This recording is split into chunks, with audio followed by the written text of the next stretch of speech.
Thank you.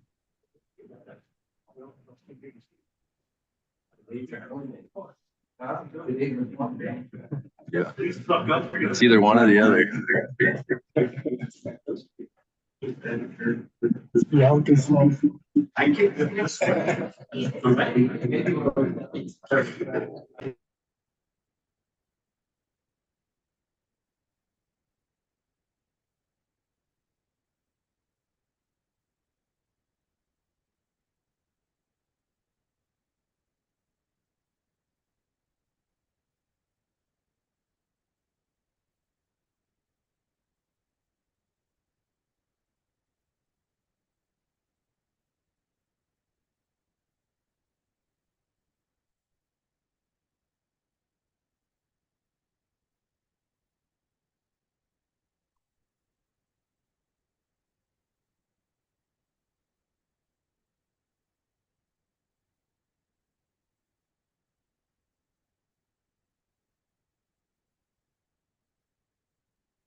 We're recording.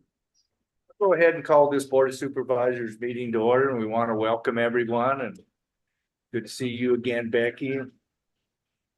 And anyway, I've asked Supervisor David Gomez to lead us in the pledge. Please join me. I pledge allegiance to the flag of the United States of America and to the republic for which it stands, one nation, under God, indivisible, with liberty and justice for all. Thank you.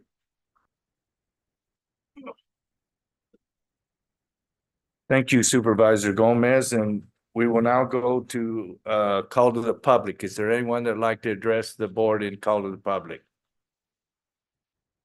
Yes, Jojo. Good morning, Jojo. Doing well, thank you.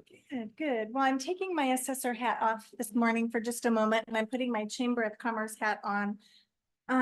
First thing I'd like to do is invite everyone here at the board meeting for our annual event for the Chamber. This year it is the Black and White Ball. There has been invitations that have gone out. It's March the 23rd at 6 p.m. at the Clifton Social Club. We do still have some space available. If you have any questions, please feel free to reach out. Myself and Donna Lizarraga are taking reservations and names, money, etc. to come and participate. There'll be raffles and dancing and a great dinner. So we're having brisket this time, so I'm really excited. And I really like to cook, so love the cook, I should say. Anyways, our next thing is the circus is coming back to our county. It's the Culpeper Merriweather Circus. However, we have moved locations where they will be here on April, I think it's April the 23rd, 22nd. I don't have my calendar right here in front of me. April 22nd, I'm sorry. At the old Clifton baseball fields. And so there will be two different showings of the circus at 5 p.m. and at 7:30. And the Green Lake County Chamber of Commerce is hosting the circus as well. So please come out, support the chamber, support the circus. I want to say they're out of Oklahoma. And so they'll have the lions and tigers, and I think there's horses and all kinds of different acrobatic parts of the show as well. So now I'm going to step over here and put my other hat back on. So I have my assessor hat back on, and I wanted to let you know that we have ordered a drop box, and we have put in a work order with Tony's office to have it installed into the South Annex, so that folks that have senior freezes or exemptions, agriculture, so they don't have to drive all the way to the house. I drive it every day, twice a day. It's at least 30 minutes, and I'm on this side of town.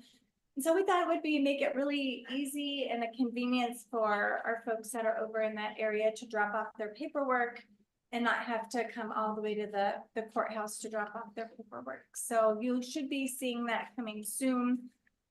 once it's installed, it'll be available for our folks down that way. Great.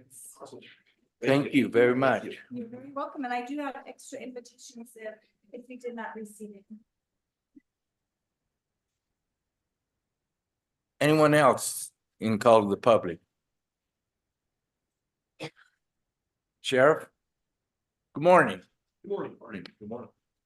Yes, Tim Sumner, Green County Sheriff, went up to the Blue School the other day, and it was nice to see a bunch of snow still up that way from Blue Vista to Hannigan's Meadow. There's still at least a good foot, maybe up to 18 inches all through there, so it was really nice, and there was snow in other places as well, but it's pretty good to see. Anyways, wanted to speak real quick on, it said a consent agenda item on K under your consent agenda. And what that is an Arizona Mutual Aid compact agreement. The reason I wanted to bring this up is I read it. It was pretty lengthy. I'm impressed you gentlemen can read all these documents you get and have time to read them so quick and be ready to vote on everything on consent. I'm impressed. I barely got through it, but anyways, I had a few concerns on your, if you have the compact with you, I want to jot them down and look, but number 14 says the term. On the term of the compact, it says that the 2014 compact shall cease to be effective as of midnight Arizona time on the evening of December 31st of 2023, which obviously is already passed.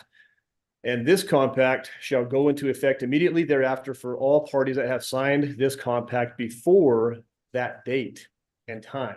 So meaning before December 31st of 2023 at midnight Arizona time, that this compact that you're looking at signing right now said, and I highlighted it here on my copy, says compact had to be signed before that date and time.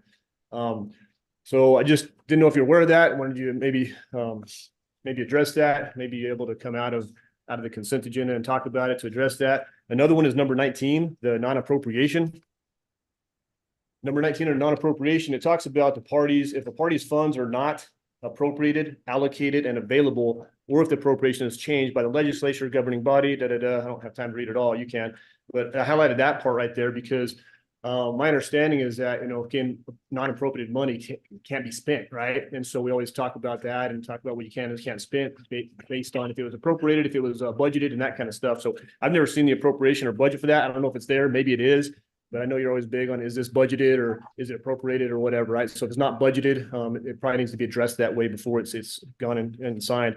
The last one was number 32, and due to my ignorance, I'm not even gonna try to pronounce that word there, but talking about how we can't use resources from China based on whatever that forced labor of whatever that group is there. I'm not sure how we're supposed to be in compliance with that and really watch out for that, or it says it's our job to be in compliance with it. So anyways, the other part that I had, I'm gonna have to skip out the meeting early, so I may not be here for all of it. I got some search warrants to go sign, but it was just interesting to me. It intrigued me that there's numerous planning and zoning items on the consent agenda as well. I've always seen those to be actually agenda items and where there's usually a public hearing. And then after that is the decision. So I saw it in the consent. I just thought it was strange. I also think maybe there's some people here today that have some interest in that. I'm not sure, but it's just one of those things that I'm just curious as to if it could be answered as to why it's on consent agenda instead of being in a normal agenda item to be spoke about in the public. So, and have public hearings. So thank you for your time. Thank you. Okay, anyone else in call to the public? And we will address the consent agenda at that time, but anyway, anyone else? If not, we will go to agenda item 2. The Board of Supervisors will convene as the Board of Directors of the Greeley County Public Health Service District, and after order of business will reconvene as Board of Supervisors. A, consent agenda. So move that we approve the consent agenda as posted. I'll second that. Have a motion and a second. Is there any discussion? Hearing none, we'll proceed to vote. All those in favor of the motion, please indicate by saying aye. Aye. Aye, motion passes. We are now convened as the Board of Supervisors, and the Board of Supervisors will convene as the Board of Directors of the Greeley County Flood Control District, and after order of business, we'll reconvene as the Board of Supervisors. A, consent agenda. So move that we approve the consent agenda as posted. I'll second that. We have a motion second. Is there any discussion? Hearing none, we'll proceed to vote. All those in favor of the motion, please indicate by saying aye. Aye. Aye. Motion passes. We are now convened as the Board of Supervisors. We will go to agenda item 4, which is the audit, and I believe Mr. Snyder is on Zoom, and we'll have a report. I don't know if Miss Wood will also be, but anyway. For our, Good morning. good morning, Mr. Snyder. Bear with me for a moment while I'm trying to share my screen. There is an annual financial report. Page 1 is showing on our screen. Okay, so it looks like it's working. It asked me to sign in. So, well, good morning. I guess it appears that perhaps Kathleen Wood from the Auditor General wasn't able to log in for whatever reason. So what I know that she would like to go over is basically what the Auditor General's role is in the audit. The Auditor General is legally mandated to perform the audits of the various counties and special districts in the state. But what happens is they subcontract some of those audits to independent certified public accounting firms, such as myself. They're involved still. We still provide all of our reports to the Auditor General's office. They then review them before their issuance and give approval for final issuance. So even though we're CPAs that perform audits on our own without the Auditor General, we through the procurement process through the state of Arizona, we get hired to perform these audits kind of on behalf, if you will, of the Auditor General's office. So they stay heavily involved, and but my part of the audit as the auditor for Greenlee County is to perform an audit in accordance with what is called generally accepted auditing standards over your financial statements in order to determine if your financial statements are correct in all material respects. And that's that's the auditor's responsibility. And the audit management's responsibility is to ensure that these financial statements are in fact materially correct and to take ownership of those financial statements. During the course of an audit, we as your auditors, of course, cannot take ownership of your financial report and your processes and procedures. Otherwise, we wouldn't be independent. We're your independent auditors, and in order to have value, the auditing standard has established several rules. We can't make management decisions because within the financial statements, there's certain things where management has to make decisions on various accounting policies and when there's options. As the auditors, of course, we can't do that. We audit management's decisions to make sure that they're reasonable in accordance with the standards. But the financial statements, the ownership has to rest with the board and management. One of the things I always like to point out is that the packet, if you have the financial statements that were ultimately issued for June 30th, 2022, within that packet, there's only 2 pages that is ours as the auditors, and that's the auditor's opinion. The rest of that packet is yours as the county. One thing I think is important to note is under the management's responsibility is management is responsible for the fair presentation of the financial statements. What I think, and I, if I don't sound too presumptuous here to say this, I think a lot of boards, governing bodies, kind of feel like the audit helps to absolve them of any further fiduciary responsibility. Well, if the audit's fine, then everything's going fine within the county finances. And to a degree, that's true, but it's not. There's some inherent limitations in an audit. We come in after the fact, of course, as your auditors. And so one of the things I always like to point out, even though I think most people understand this and recognize it, but it doesn't absolve a governing body of their fiduciary responsibility. We come in after the fact. That's the inherent limitation. So of course, the governing body should monitor financial activity on a current basis, because as auditors, we can't catch everything. Our standards, you notice that within my little sentence here, it says, provide a auditor responsibility to to obtain a reasonable assurance that the financial statements are free from material misstatement. There's a couple qualifiers in there. Reasonable assurance, not absolute, and that it's materially correct. And so I think it's important for the board to always keep in mind that it's not absolute assurance, and the board has to monitor activity throughout the year. Having said that, the audit within the financial statements on page 1, we were able to obtain it to provide an unmodified opinion. An unmodified opinion is the highest level of assurance that an auditor can provide on a set of financial statements. We can't say that the organization did a great job. The auditing standards don't allow for that. So the best that an auditor can report is an unmodified opinion on the financial statements. It means that in our opinion as auditors, we believe the financial statements are materially correct as reported. There's a few items, high-level items that I'm required to discuss with the governing body.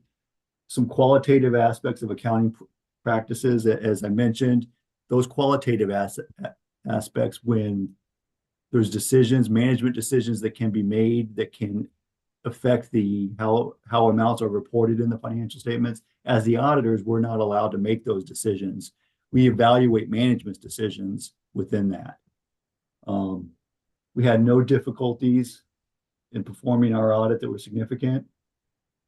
We had journal entries throughout the course of the audit, and those were posted within the financial statements and are reflected in the final audited financial statements. We had no uncorrected misstatements that we thought should be corrected, but that the management disagreed with. We had none of those. We had no disagreements with management. At the end of the audit, we requested management representation letter. This representation letter indicates that the management of Greenlee County takes ownership of these financial statements and that they were completely honest and forthright with us, provided us all of the information we requested without resignations, without holding anything back. And so that's done at the end of each audit period to kind of indicate that management is taking responsibility for the financial statements.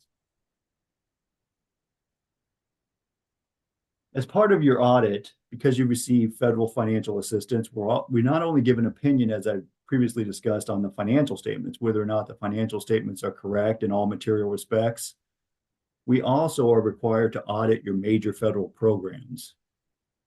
During 2022, fiscal year 2022, the major federal programs were the Forest Service Schools and Roads Program, the Watershed Protection and Flood Prevention Program, the Airport Improvement Program, and the Coronavirus State and Local Fiscal Recovery Funds.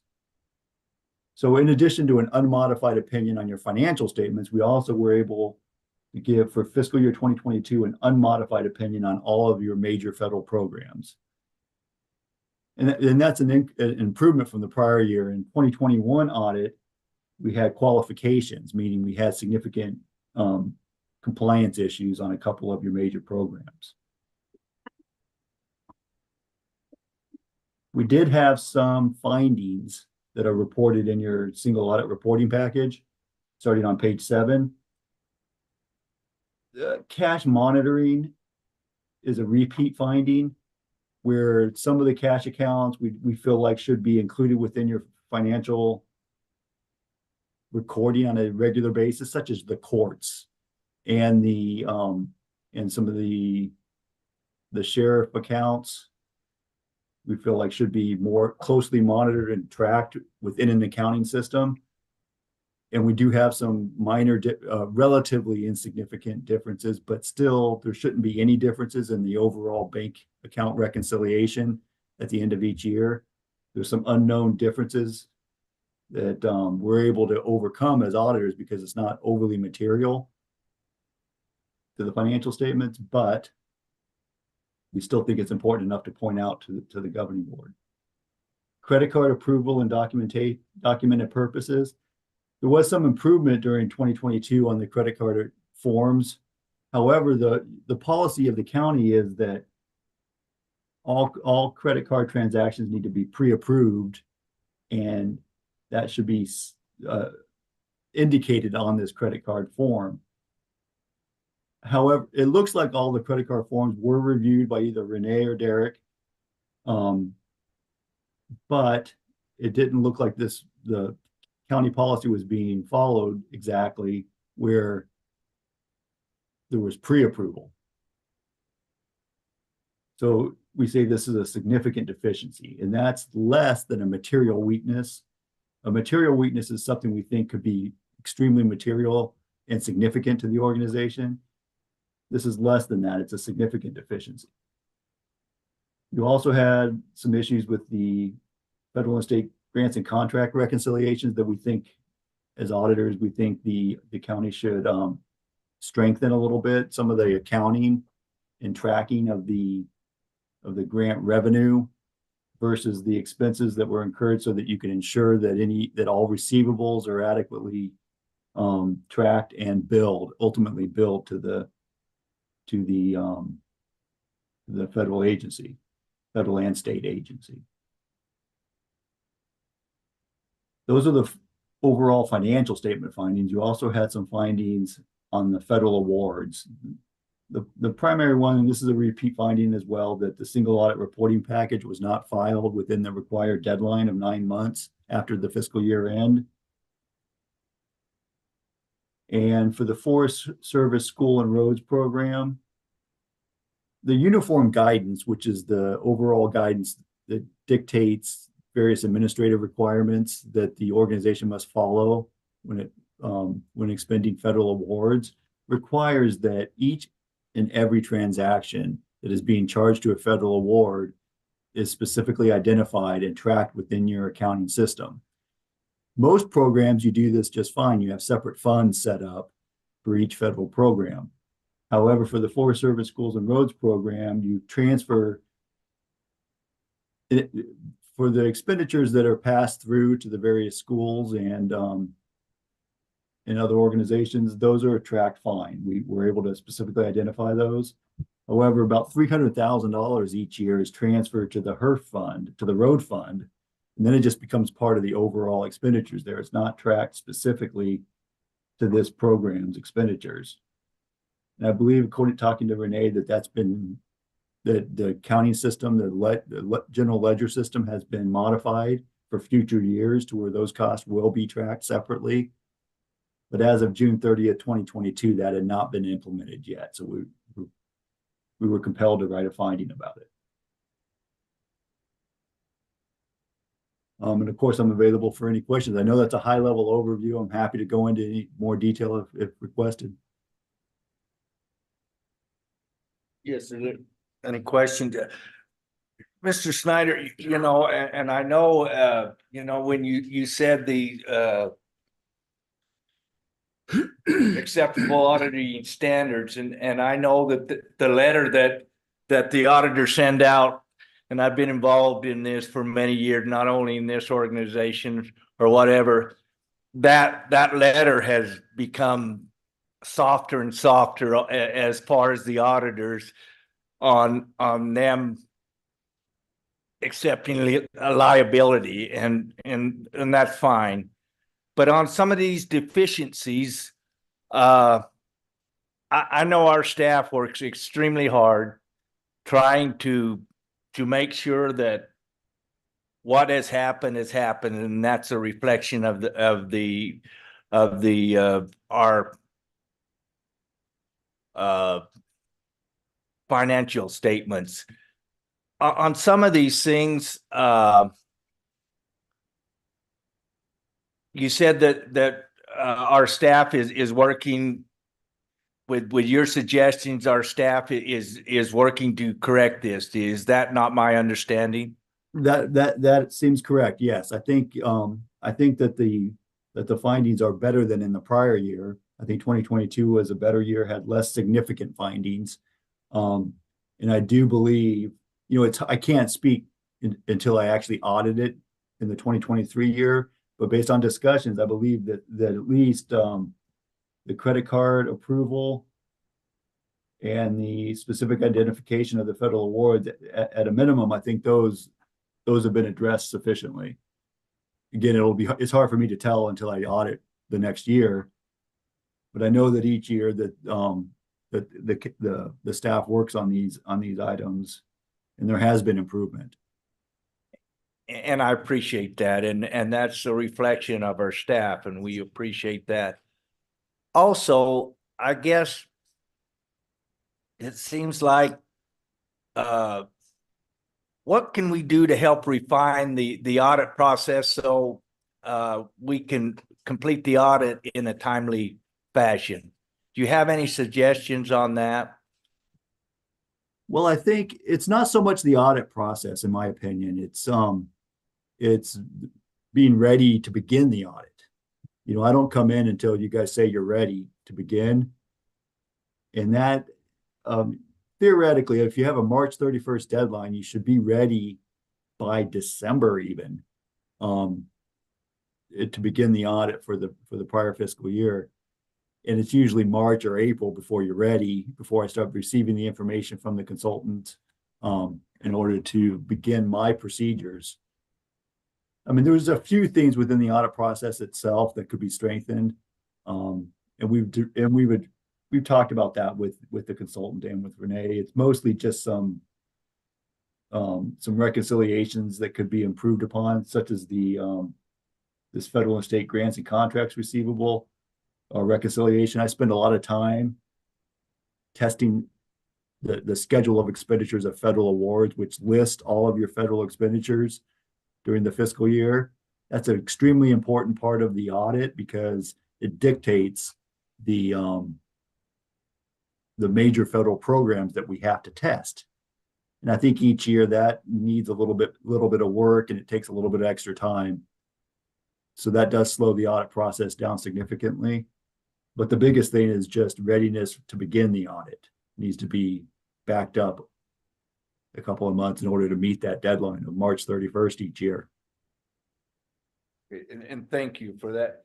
Also, I guess the question I had, in your audit, you didn't find any significant material deficiency with our audit, correct? I mean, you found some deficiency, but as far as material problems with the audit, you didn't find anything of significance. Is that my understanding? Before I answer that, I need to back up a little bit. An audit of the financial statements, and I usually go over this right away, and I don't think I touched on it. It's not an audit. The scope of an audit is not an audit of your internal controls. It's the internal control test work and any of these findings that we come across is more of a byproduct. As part of our audit of your financial statements, in order for us to even, we have to understand your operations in order for us to even be able to know how to test certain amounts within your financial statements. And so what we do is during the audit is we obtain an understanding of your internal controls, but we're not given an audit on those internal controls. The audit is limited in the scope to whether or not your financial statements are materially correct. And so there could be material weaknesses that we didn't find because, again, we're not auditing that element of your operations. But having said that, we did not find any material weaknesses, and we have in the prior year. So I do think it is an improvement, at least within the confines of those internal controls that are specific to the financial statement preparation. And thank you for that. And I do appreciate you expressing the opinion that we are improving. I know small organizations, the auditing process sometimes, as far as material weaknesses, is pretty hard because we just don't have the staff that some of those standards require to do. But I appreciate your audit. I appreciate your opinion, and like I say, I appreciate our staff in improving, and that you know, like I know it's a record of what has happened, and those have been recorded in a proper manner, and I appreciate that. So thank you. Do you guys have No, I think you said it's sufficient. I'm good. If I may, if, of course, I'm willing to answer any other questions if there are any, but I noticed that Kathleen Wood is on. Okay, Kathleen, I already kind of went over a little bit, a brief overview of the Auditor General's role and so on, but you, just wanted to give you the opportunity to speak if there was anything you wanted to say. good morning, Miss Wood. Good morning, Chairman Lunt. You're not on, Oh, Miss Wood, yes, are you? it looks like my audio is on. I can hear you, just not very well. Okay, can you hear me? Barely, Barely. barely. I'll try to speak up. My name is Kathleen Wood. I'm with the Arizona Auditor General's Quality Control and Assurance Group, and thank you for having us. It's nice to meet Miss you. Wood, we're still, I mean, Can we're you not hear me? hearing them. We're sorry. Oh, so sorry. We can hear you, but we can't make out any words. That's okay. Robert, if you can hear. Yeah, and I think I touched on the major elements of what what your office does. Thank you. I think you did an exceptional job of presenting, and we just want to say that these meetings are a really great opportunity for the board to ask questions as you have done about your audit. Absolutely. Thank you.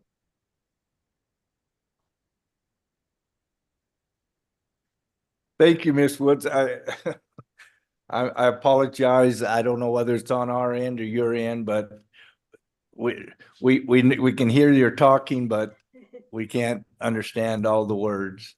That's okay. But thank you for what you do, and we appreciate this auditing process. It's a vital row of processes, and we want our accounts to be accurate as well as you want our accounts to be accurate, and so we appreciate the extra set of eyes that go into the audit process, and I know they can be onerous at times, but they're necessary for everyone. So thank you. Thank you. That's it. Thank you both very much. Once again, I hope, Mr. Snyder, I hope that we can, maybe next time we'll streamline some of the things, so maybe that we can begin to get our audit in a timely manner. But thank you for your efforts, and Ms. Wood, thank you, and Thank you. Have a wonderful day. You too. Take care. Thank you. So if there's nothing else, then we'll go to agenda item 5. Mr. Rapier. Thank you. I believe that many of the people here are for the planning and zoning issues. Some Okay. shakes the head. The board could, your discretion, Mr. Chairman, If- move that and see if there are protests. If you'd like, I can address some of the P and Z questions the sheriff raised. Okay. It's your agenda. Do it as you will. Okay, if these people are here, if they, let's go ahead and change the agenda. If there's no objection, we'll go to the consent agenda. And yes, this is something new in having the planning and zoning on consent agenda. And anyway, Mr. Rapier, we are doing agenda item 7. And if you'd address the planning and zoning, I'd appreciate that. And that would be the consent agenda is C, D, E, F. Thank you. Yeah, I'll be glad to. The sheriff is correct. This is a new procedure. It's allowed by ARS 11-814E. And a little bit of history here, as you'll know, we do, planning zoning hearings or planning zoning considerations in the board 2 or 3 times a year. They're not real frequent. And what usually happens, not always, but usually is that the chairman will call for a public hearing. No one is here. No one says anything. We move out of public hearing into the public vote. The vote is taken, and we do that alternating maybe 4, 5, 6, or a dozen times. The statute allows that the board can accept the recommendations of the Planning and Zoning Commission, and it can be on the consent agenda, provided that there are no protests or requests for a public hearing or any objections. So if the people who are here for these agenda items, if they wanted to rise and say, we would like to have a public hearing on item C or item D, then at that point, the board then would pull that off of the consent agenda and then reset it for a subsequent meeting. And then we're required to give public notice in the paper and so forth. And so it would just move it down to a subsequent meeting. But for those items where there is no protest, objection, or request for a public hearing, then the board could go ahead and adopt those based on the Planning and Zoning Commission's recommendation. So this is a way of streamlining those issues that are generally non-controversial and that don't generate much interest, but it allows for issues that do have people here to show up to talk about it. It can be addressed that way. So by way of procedure, that's how we explain it. So if one of these good folks want to say, please have a hearing, or we want to be heard about it, we would just set it for a subsequent meeting. With that being said, is anyone here on agenda item 7 C, D, E, and F would like a hearing?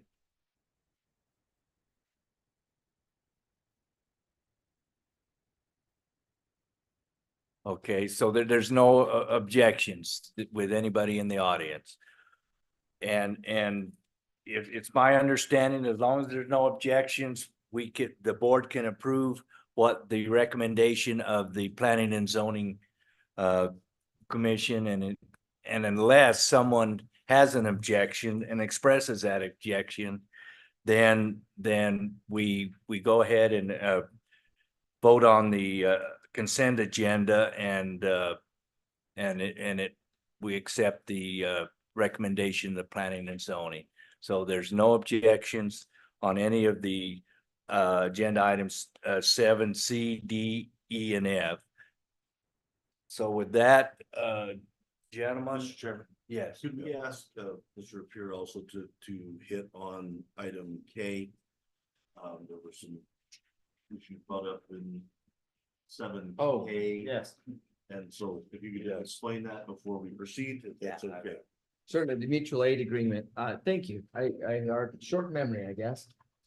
Yes, the mutual aid agreement is a document that has been pretty much unchanged since it was adopted. This came about in response to the Rodeo Chetaskai fire many years ago, where there was not essentially, this is an intergovernmental agreement with multiple agencies. Pretty much every agency in the state signs on.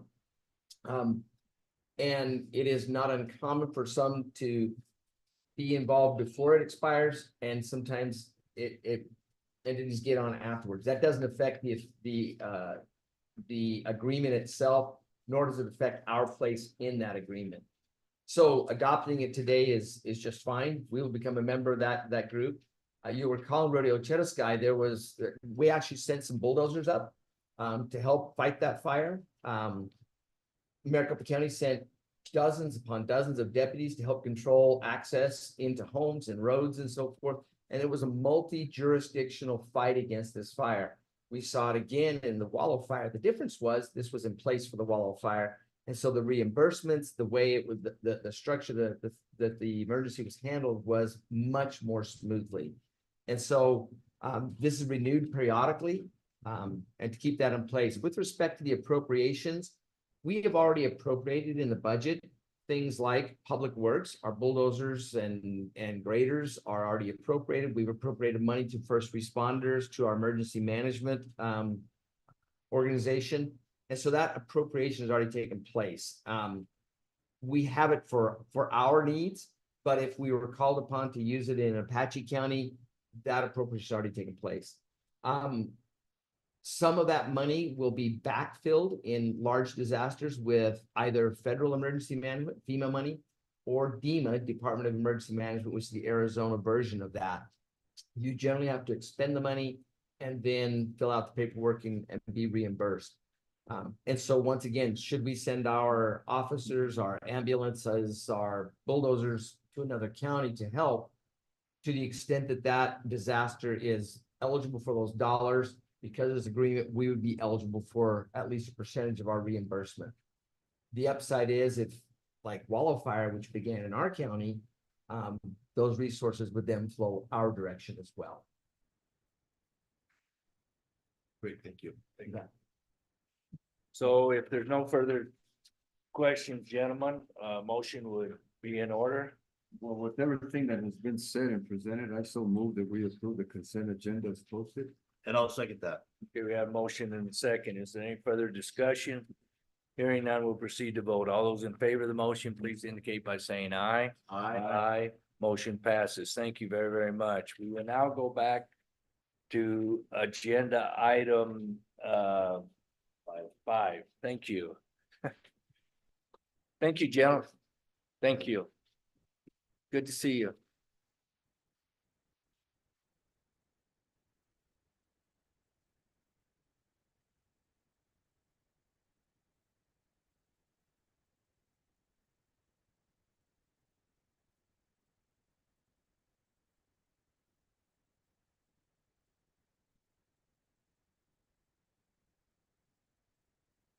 There we go. Okay, thank you. It is hard to imagine that we're already back this time of year again to begin talking about the formation of a budget. And as we have for the last several years, there's a large amount of uncertainty in the state budget. There's not much we can do about that. And depending on who you ask and which day you ask and which week you ask, they're really close and talking behind closed doors, or they're completely not even close, or they're not even talking.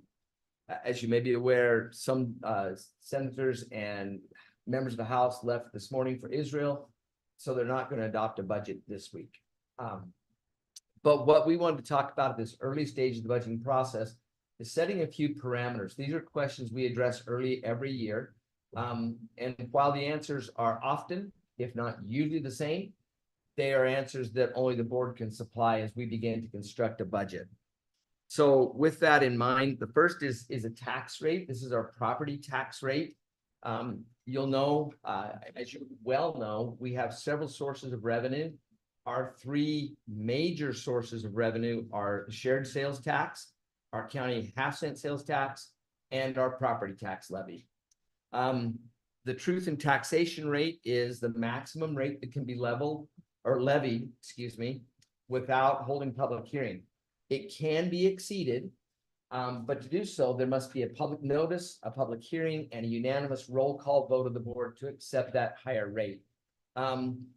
Greeley County, in my memory, has only exceeded the T&T rate once or twice in 30 years. It's not a practice we do.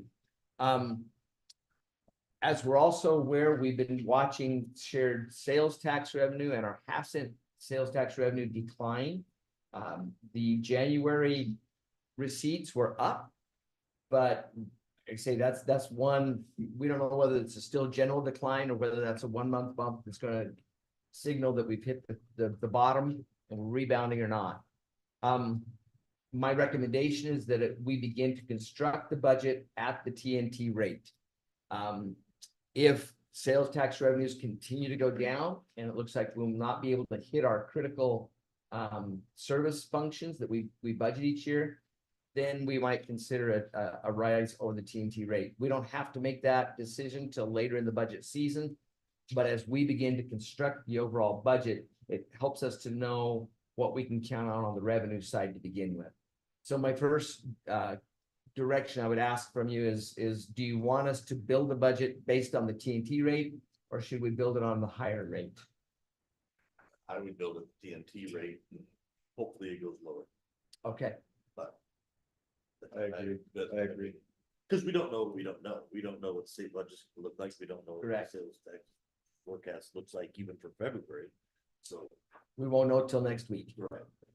Okay, we will build the budget based on the TNT rate. You're right, if things improve, we may be able to go below that rate. If things dramatically decline, then we will know that perhaps we want to, and we will look we always look at expenses first. How can we reduce expenses to live within the budget we've got? In those couple of years where the TNT rate was exceeded, there weren't any things left to cut. But we will build it based on the TNT rate. The next is health insurance. You'll recall last year was 11% increase in our health insurance rates. This year, and there were some things that went into that. There were two dynamics that were rough last year, actually the year before. We had an unusually high number of high cost cases. So this would be an individual anywhere in the 6 counties that our trust covers, or their spouse, or their child, or a covered dependent. And it may be a particularly onerous cancer treatment. It may be some other diagnosis that requires high dollars. And we had an unusually high number of those in the previous year. And so the other dynamic that contributed was an increase in what we call specialty drugs. You've all seen the commercials, Humira, Rinvoq, I don't know who comes up with these names, but they're all over radio and television. And they are drawing demand. And up until just 2 years ago, there was no substitute. So you're all familiar that you may have a brand name prescription, and after a period of time, the generics come in. And our plan encourages use of generics. With specialty drugs, they don't really have generics. They're manufactured in a different way. But there have become some, I don't know if Austin, if you remember the name they call it or not, but they're Alike. they're like a clone. And so as this market has begun to grow and the demand has begun to grow, other companies are now investing. And so some of those costs are coming down. But our rate last year was based on a much higher utilization rate of specialty drugs. And in some cases, those drugs may be the only solution to a member's medical concern. And so and those can be literally as well, listen to the commercials. If you hear a symptom or a diagnosis on that commercial, there's probably somebody in the plan somewhere who's being treated for that. So we had a much better claim year in the fiscal year 22. So our rates for 25 don't need that much of an increase. And so we've been able to build up some reserves again. The actuary's suggestion was go to a 4%, which when all the extra costs were added would have been about a 5% increase. But we looked at our reserves, it says we're okay. So the Board of Trustees approved a 2.7% increase across the board. Now, one of the things that makes this difficult is comparing apples to apples. And so this is just by way of illustration. If an employee were making $40,000 in the current fiscal year, and hypothetically, because we haven't gotten this far yet, but hypothetically, the board approved a 2.7% increase in wages. And they chose that because that's the same percentage as the medical. A 2.7% increase in wages would be $41.53 per paycheck for that individual. That's how much more they would get each period. If they had single coverage for just themselves, it would cost that employee an additional $1.14. So what you hear a lot of times is they say, well, wages only went up 2.7 and my health insurance went up 2.7. And it's easy to assume that wipes out the entire gain. And it doesn't. Conversely, on the county side, a 2.7% increase will cost the county $17.83 per employee per paycheck.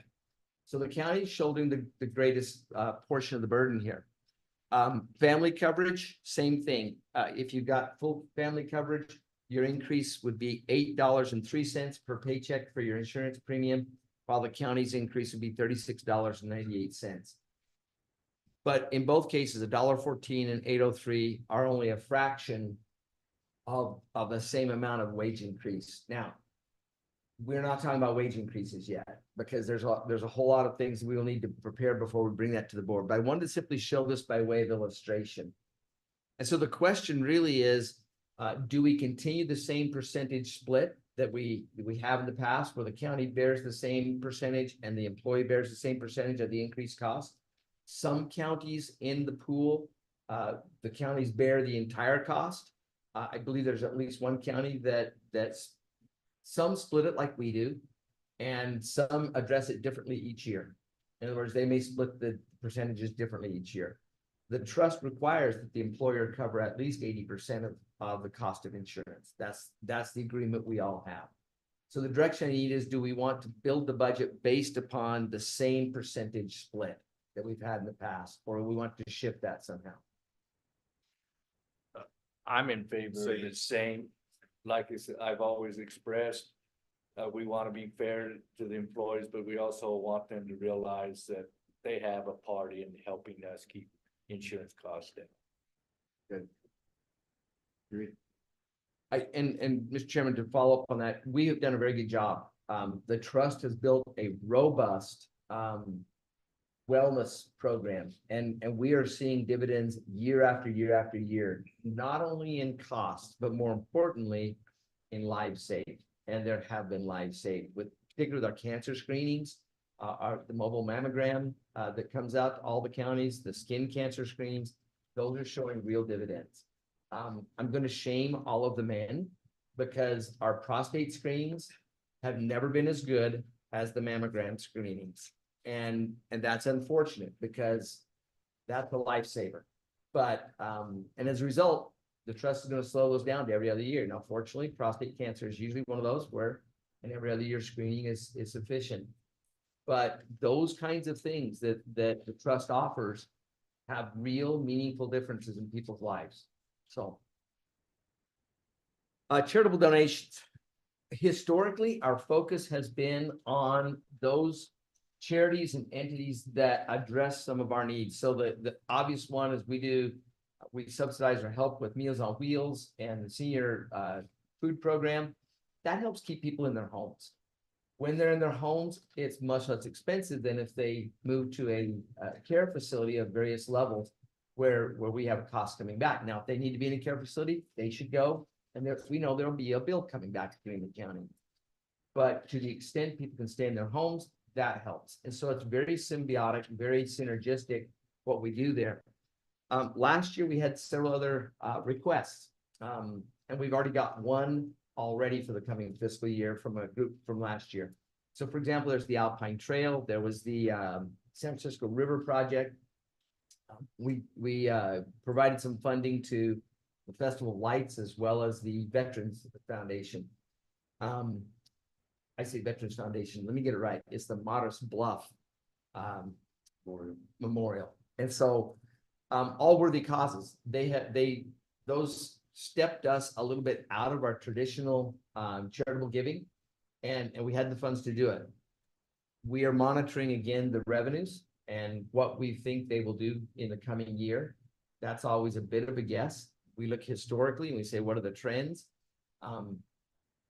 But do we want to budget additional funds for these non-vulnerable population groups? And what we've typically done is we set a figure, and we say we've got this much, and we'll spend it and when it's gone, it's gone.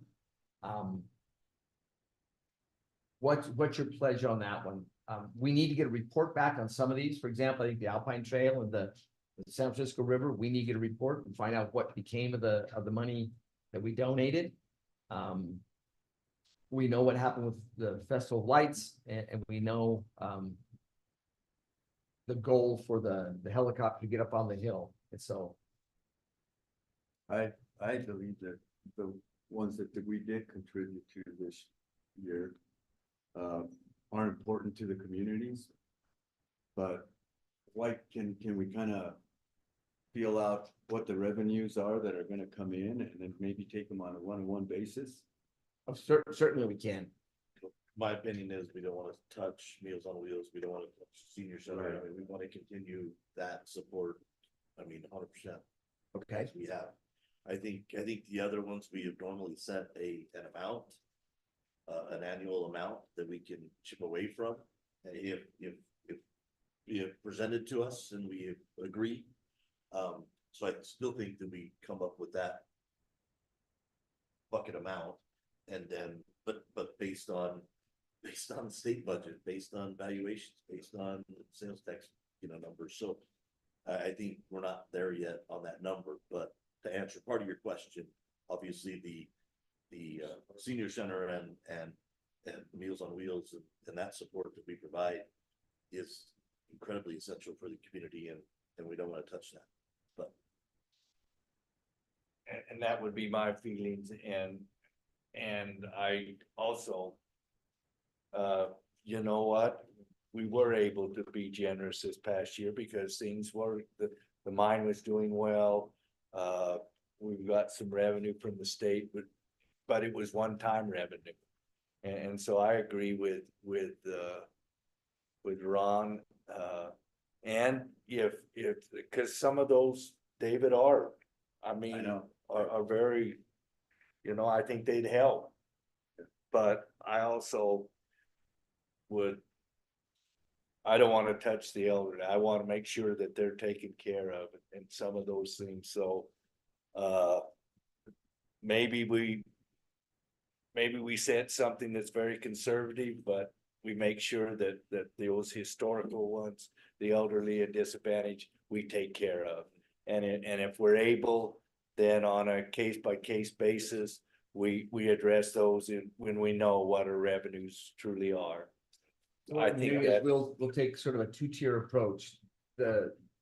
We have some funds we're not going to touch, and some giving that we will guarantee, and then others we will play it as the budget goes out, set a figure, and that figure won't materialize until we have a better revenue picture.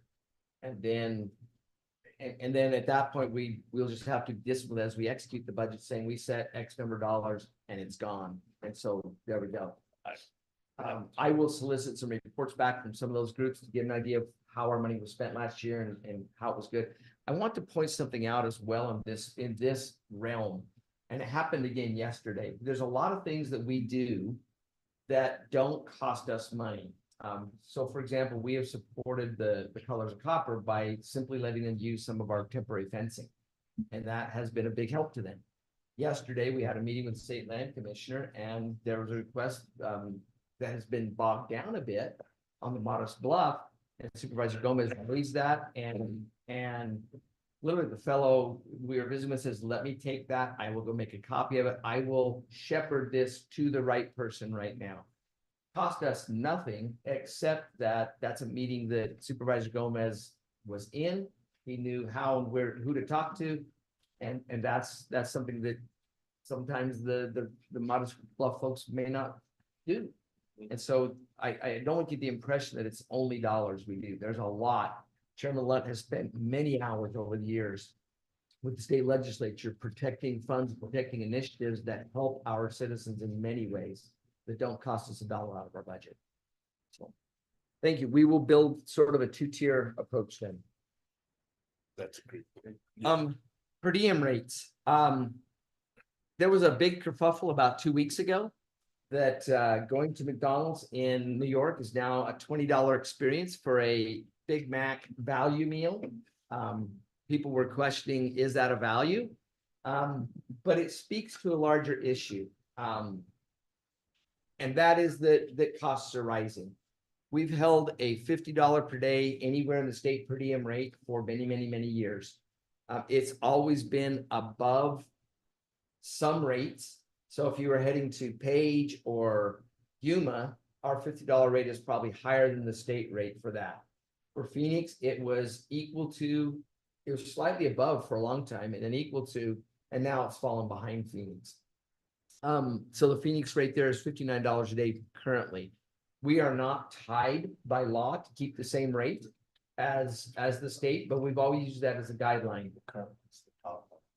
You'll recall as well, we moved our mileage reimbursement rate up in the current budget year. And we have tied by way of our policy, our lodging reimbursement rate to the state charts. So as those changed, and the last chart was January of 2023, so they haven't updated it recently. But that's what we've pegged our travel. Now, the per diem has not moved. The question is, do we want to pick another number? And 59 is somewhat arbitrary. I'm sure they look around the market and say, what's it cost to eat in Phoenix? And it doesn't change the rules. So if you're at a hotel that serves breakfast, you don't charge the $12. If you go to if lunch is served at a conference we're at, you don't charge the lunch. And so my question simply is, do we want to adjust our per diem rate? Would you like a recommendation? Do we want to leave it as is? Any insight on that? To me, Derek, first of all, I would, before we said any of this, I would like an estimate of what it would cost us to raise the rate to 59. And I know that would be an estimate because every year's different. And then until we really look at numbers, I tend to be on the conservative side, and so, and until I have some more information, but we need to look at it. But I would like more information on it, and then I would like the staff to come up with a recommendation when you get a better picture of what the budget would do, and that would be me. And I don't know how these gentlemen feel. No, I agree. I think we are in line with the current mileage rate with the state. We are. We kind of tag along And that. lodging. I think, yeah, and lodging, and I think that we should do that on the reimbursement as well, or per diem rate. I think as part of this process and the recommendations you provide, I think we ought to look outside of Arizona as well, because I think that those per diem rates have been impacted as well. I mean, yeah. Going for lunch in DC with half a sandwich and a bowl of soup was $25. It was crazy, but anyway, it is what it is. But Those rates, again, we've pegged our rates to the state rates, and they are probably behind now as well. Yeah. And again, we're not tied to those rates. We could adopt different rates. We have typically, so that the chart the state has says that in DC you get $70 a day. In Chicago, you get $90 a day, whatever it is. You go to Topeka, Kansas, you get $6.50 a day, whatever it is. But we can certainly look at those and look at those areas. I know most of our out of county travel goes to the Phoenix area. Certainly not all of it. Some conferences are held in different areas. Some of the affiliates, like the assessors or the sheriffs or whatever, will meet someplace else. And so that statewide chart helps us. We've always had a single rate for the entire state. So, but we will look at it and give us some budget impact analysis on that. and I personally like being consistent with the state, on those rates. It's easy to. And one thing we could do is simply say, whatever the state rate is, we adopt it, like we do with lodging and have, as we did with mileage. Yeah. But we can look at all that. Ron, you want to be with the state. Have you ever looked at their the way they do things? I tell you, it takes a CPA to fill out an expense report for the state. That's simple. We have a very simple, very logical expense report. Very good. If you had said no, stick with the 50, then this is an easy question. We just move on. Mhm. But we will provide you some more information and some more budget analysis. Got it. Well, a perfect example was when we were down there here recently, when a motel was $150 10 days ago, and then it went up to $480. Yeah. Works, don't it? Spring training and everything else going on down there. Oh, There's a strong inclination to not do anything in Phoenix during the entire month of March. So Or around Super Bowl. I mean, Oh, yes. remember that? Gee, Final Four is going to be the same problem. I stayed in Globe. Buy a Stayed on tent, a couch. buy tents and carry a tent with them. Thank you, gentlemen. The last area that I'd like some guidance for is be thinking about capital projects. We've been doing updates on how we've been able to accomplish some of our capital projects. I think as we had indicated, we are gonna get most of them done or mostly done. There's a couple that won't get done, and we know that. But look, and I can supply the tier 2 and tier 3s, but there may be other projects that have risen to the top that we may wish to elevate. I've not included the tiers here. We've provided in the past. I'd be glad to provide them to you again.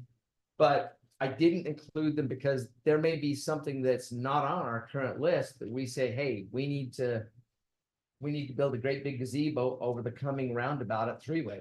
Who knows? But I'd like it on your radars. I will also send out an email inviting elected officials and department heads to look at their areas of concern and say, what kind of capital expenses need to be spent in your area? Great examples, the Spillman server was a capital expense for the sheriff's office that was absolutely necessary, had to be a tier 1 priority. And so those types of things, I'll also invite their input in the end. It'll be the board's call to decide what are we going to try and get done this year, what will we prep for the next 2 or 3 years, and what will remain somewhat aspirational.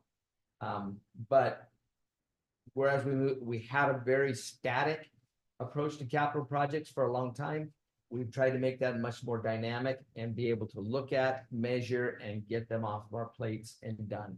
And we're seeing progress in that area. Yes. Well, a couple of meetings ago, or maybe it's the last meeting, we kind of went over the capital projects and where we were at and which ones and what level of completion. I knew that some of them were getting close, and we talked about the importance of revisiting that, on a consistent basis. So I would ask that the next meeting that we go over those capital projects to see which ones have completed, and which ones are still outstanding, and kind of get an update on where we're at. That is our plan, to hit it about once a month. That'd be great. So yes, we will be prepared for an update at our second March meeting. Excellent. That'll give us an opportunity then to, take a look at, the picture, and then possibly add at that point. They have a working document. And I think that's important to being able to get things done. And yes, there'll always be projects that have to be elevated, but I think a lot of the projects on that capital deal that we have need to be completed for the betterment of the county. And yes, and if something comes and needs to bump one of those, we'll address that when it comes. But I think, talking about the capital projects every month will really help get things done and keep our priorities where they need to be. Agreed. We've found a couple of things by going this direction. One, it has kept our focus because things do come up and new ideas do come up in the middle of the year, and it's a little bit easy to say, ooh, next shiny thing, let's go over there. And so having a list of, and this is our first year doing it. We expect that it will fine tune and become better over time so that we can better identify those things that need to be done in the coming fiscal year and elevate them and get them done. But I think organization wide, we've been pleased with this different approach. We're pushing, and it has helped us push ourselves to get things accomplished. So yes, we'll have the update ready at the next meeting. And Thank I you. believe that is what I needed from you today. Thank you. And I think it's important, some of the big projects we have going now are very important future, and we will use those facilities for many, many years. Anyone else have anything else? Nope. Mr. Rapier, you have anything else you'd like on agenda item 5? I do not. Okay, if not, we will go to agenda item 6, Mr. Rapier and Bianca. Mr. Rapier. This again will be somewhat short. Like I said, there were 17 members of the state legislature that have left this morning for Israel for 10 days. That caused some wrinkles in the legislature. They had asked 2 of the prominent Jewish members of both the Democrat and Republican caucus asked that the legislature adjourn. They did not. but there are gonna be some committees that aren't staffed enough to vote. And so that will slow things down quite a bit. The other dynamic that's happening down there is, and it's a game that no one's sure how it's gonna play out. So as you recall, last year, there were 175 bills, I think, where they were sent to the governor that she vetoed. A lot of these were strong political splits in how you address a problem. Some of them were sent to the governor knowing she would veto them simply so that she could be on record as having vetoed a Republican priority. Some of the other way that manifested was she putting forward department heads, and they were either one, not given a hearing, or they were very aggressively questioned and then sent to, or they weren't passed out of the committee that was formed. This year, there seems to be a bit of a different tactic. And so there are already, I think, 4 or 5 resolutions that will be sent to the ballot. But there are as many as 20 others that the legislature is considering. Now, why is that important? It's because it bypasses the governor. So you can have an idea that we're going to give free paper bags to everybody in the state of Arizona. And you pass a resolution, it can pass by a single vote majority in both the House and Senate, and it goes on the ballot. I was visiting with CSA staff yesterday. He says, what do you think is behind this? And I said, certainly they know that the longer the ballot gets, the more likely people are to say no to everything. And she says, I think that's exactly what the tactic is. And that is to load the ballot so that initiatives, citizen initiatives, get treated the same way. No, just down the ballot. There's an implication for us. And Bianca, I can see already is starting to get nervous. Her eyelid is twitching. That is, you put 20 questions on the ballot, we're looking at a multiple page ballot. The costs go up, the ability to manage that ballot become more difficult. The likelihood of voter confusion goes up. We've generally been able to stay almost always to a single page ballot. Sometimes they're longer, sometimes they're shorter, but voters know how to manage that. But if you give them 4 or 5 pages of ballot, front, back, whatever they are, there are a lot of issues that go with that. So we're monitoring that. And at this point, the people I visited with are not sure whether this is sort of a legislative game of chicken or whether this is a tactic that the legislature wants to use to try and influence voter decisions in the general election. But it's going to be something, and of course, once it's voter passed, it's voter protected. So if some of these ideas, and some of these ideas are very novel, very different, very partisan. And so if they become ensconced in law by voters, then the legislature can't do much about it. So that's a dynamic that we'll wait to play out. I don't know that we are close to a budget yet. I know they won't adopt one this week or next, but we may start hearing things. This is usually about the time, middle of March, that we start hearing about serious budget talks. And that's because the bills have changed houses. By middle or end of March, they will have had their hearing in the second house or Senate. And so at that point, most of the legislative work is done, and they can then pivot to the budget and focus on it. So this is about the time we start hearing things.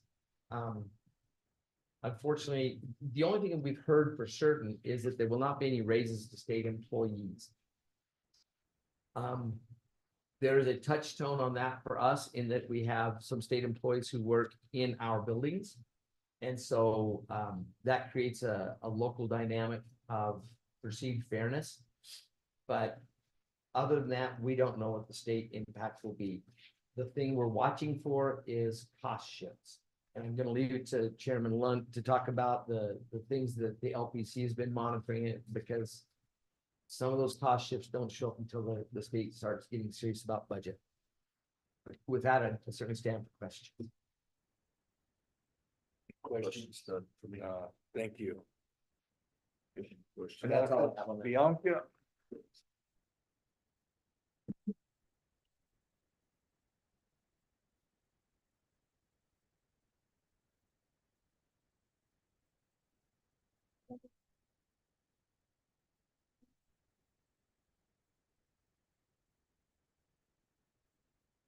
Thank you, sorry. Today, our board meeting, this Friday is LPC. Next Friday, county managers and LPC, emergency school, spring break starts next week, until the 22nd. We have elections, the PPE on March 19th. Duncan's spring break starts the 18th through the 22nd. Small counties, the 20th, ECO and WIPA also on the 20th, CSA on the 21st. Our second board meeting is on the 26th. And then we have, there's the LPC meeting on the 29th. Mark. LPC on Friday, April 5th, our board meeting on the 9th, county managers and LPC on the 12th. On the 17th, small counties, ECO and WIFA, CSA on the 18th, our second board meeting in April is the 23rd, LPC on the 26th.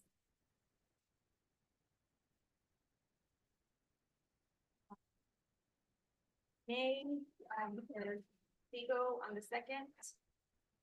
LPC on the 3rd, our board meeting on the 7th. WIR annual conference, the 8th through the 10th. May 10th, county managers and LPC.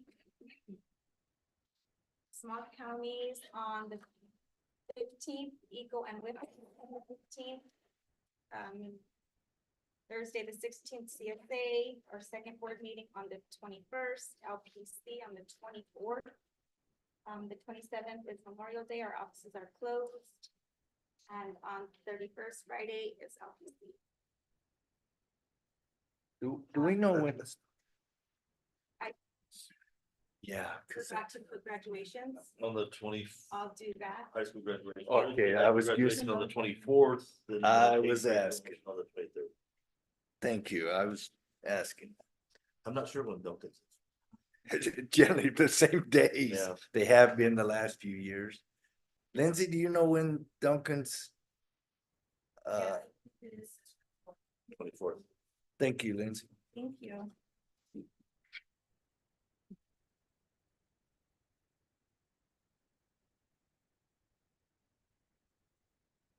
Let's see.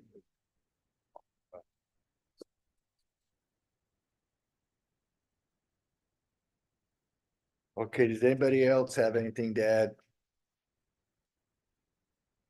No. And Derek, when you know, we generally start having budget hearings, when you get closer to that, we'll schedule those. Absolutely, we'll put those in. The other thing, we've talked about it preliminarily, and we want to look at it more closely, but Bianca and I have talked about with the moving of the primary. We want to make certain that we can hit both our budget dates and our voting canvas date in July and August. So the budget has some specific deadlines we gotta hit. And then there's some hard deadlines, and they shorten those to make the primary work. And so with those, we will examine those, and if we need to adjust those meeting dates, we will bring those to you. Okay. Anyone else? I believe there's a Siegel board meeting in May, but I'll get that date for you, Bianca. I think the one that's on there right now is for the council. The listening.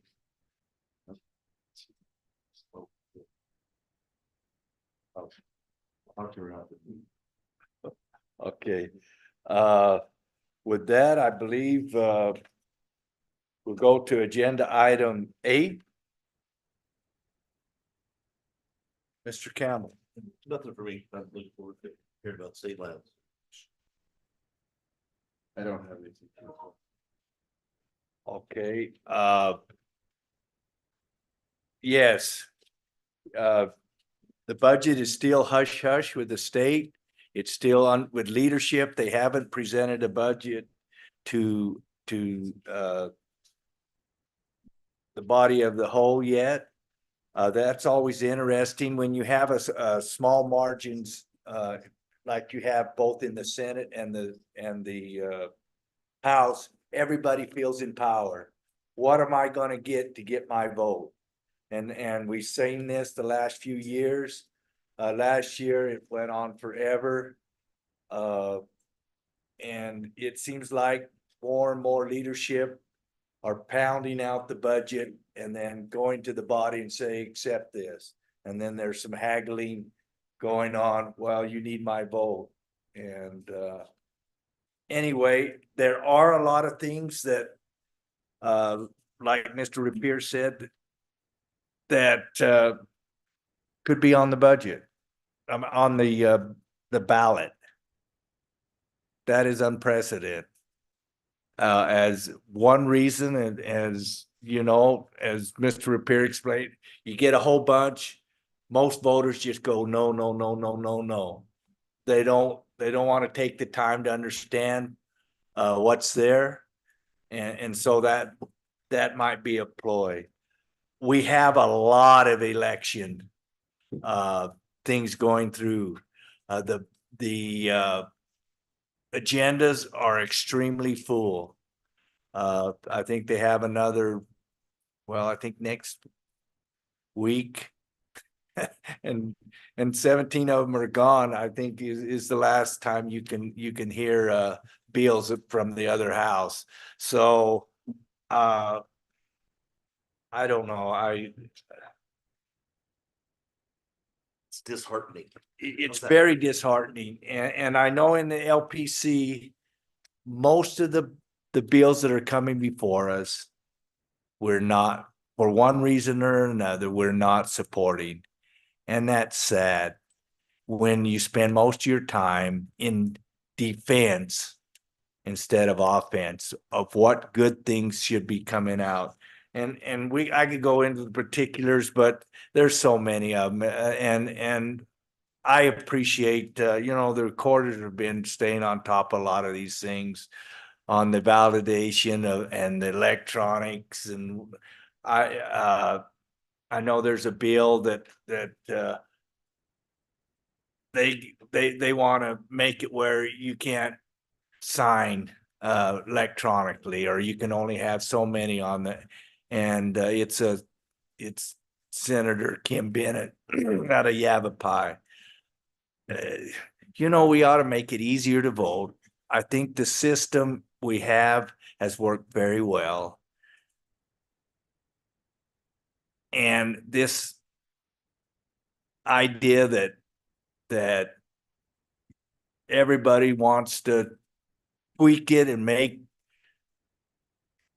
it ballots invalid is I don't go along with that. I believe in at least in our county, and I know all the counties, those people are trying extremely hard to make sure that every ballot is counted, that it's counted correctly.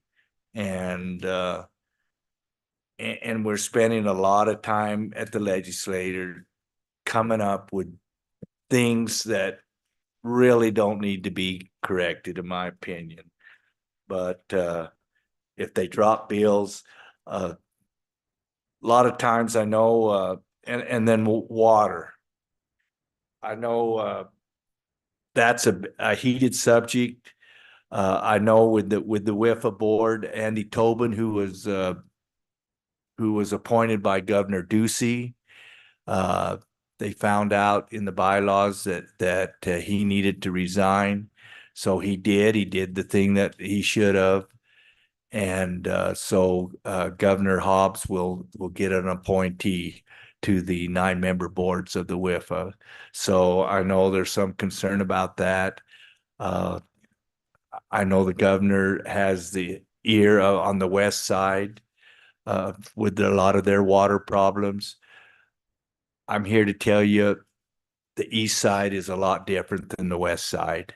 Water, there's 51 basins in Arizona. Each one is different, and one size will not fit all. And I think a lot of the concerns that on the west side just don't fit over here. Of course, the west side doesn't have an adjudication that we have. And that adjudication on the east side is very onerous to especially Graham and Greeley County, as it, and of course you have the law of the river, you have groundwater, and you have fluent, law of water, and, it's very complicated. And so will we ever get to the bottom of it? I don't know, but I know the governor and some of the legislators have getting a lot of pressure to try to solve problems, and water problems aren't going to be solved very quickly, not if they're solved right. I know in 1980 we did a lot of things on the groundwater. Those are coming back now to as the populations have changed and the dynamics in the state have changed. Some of those things now they want to change, but that was the law to take care of our groundwater forever on some of the city issues. So I appreciate the support I get from these two gentlemen and staff. I believe Greeley County is well represented, and our voice is being heard. And I appreciate what the staff and the other elected officials do in getting involved in whatever legislation that affects them. I That's the process, and in order to be heard, you have to be there and show up. And thank you to all the other elected officials and people that do their part to make Greeley County better and the state better. So with that, that's my report. Bianca, just on the calendar, May 17th, executive board meeting in Seagull. Okay. May 17th. And with, Graham County. and with that, before we go into agenda item 9, let's take a 10-minute break and we'll come back for a work session. Good work.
activity sites. And, That wasn't recorded. oh, Start it again. we'll go ahead and call this Board of Supervisors meeting back to order. We'll go to agenda item 9. Where we have a work session and discussion on possible action regarding county fairgrounds, park development, and potential placement of recreation activity sites. Mr. Rapier, So what I'm gonna ask the board to do is come down off the dais and we're gonna look at a modified aerial map of the fairgrounds park area.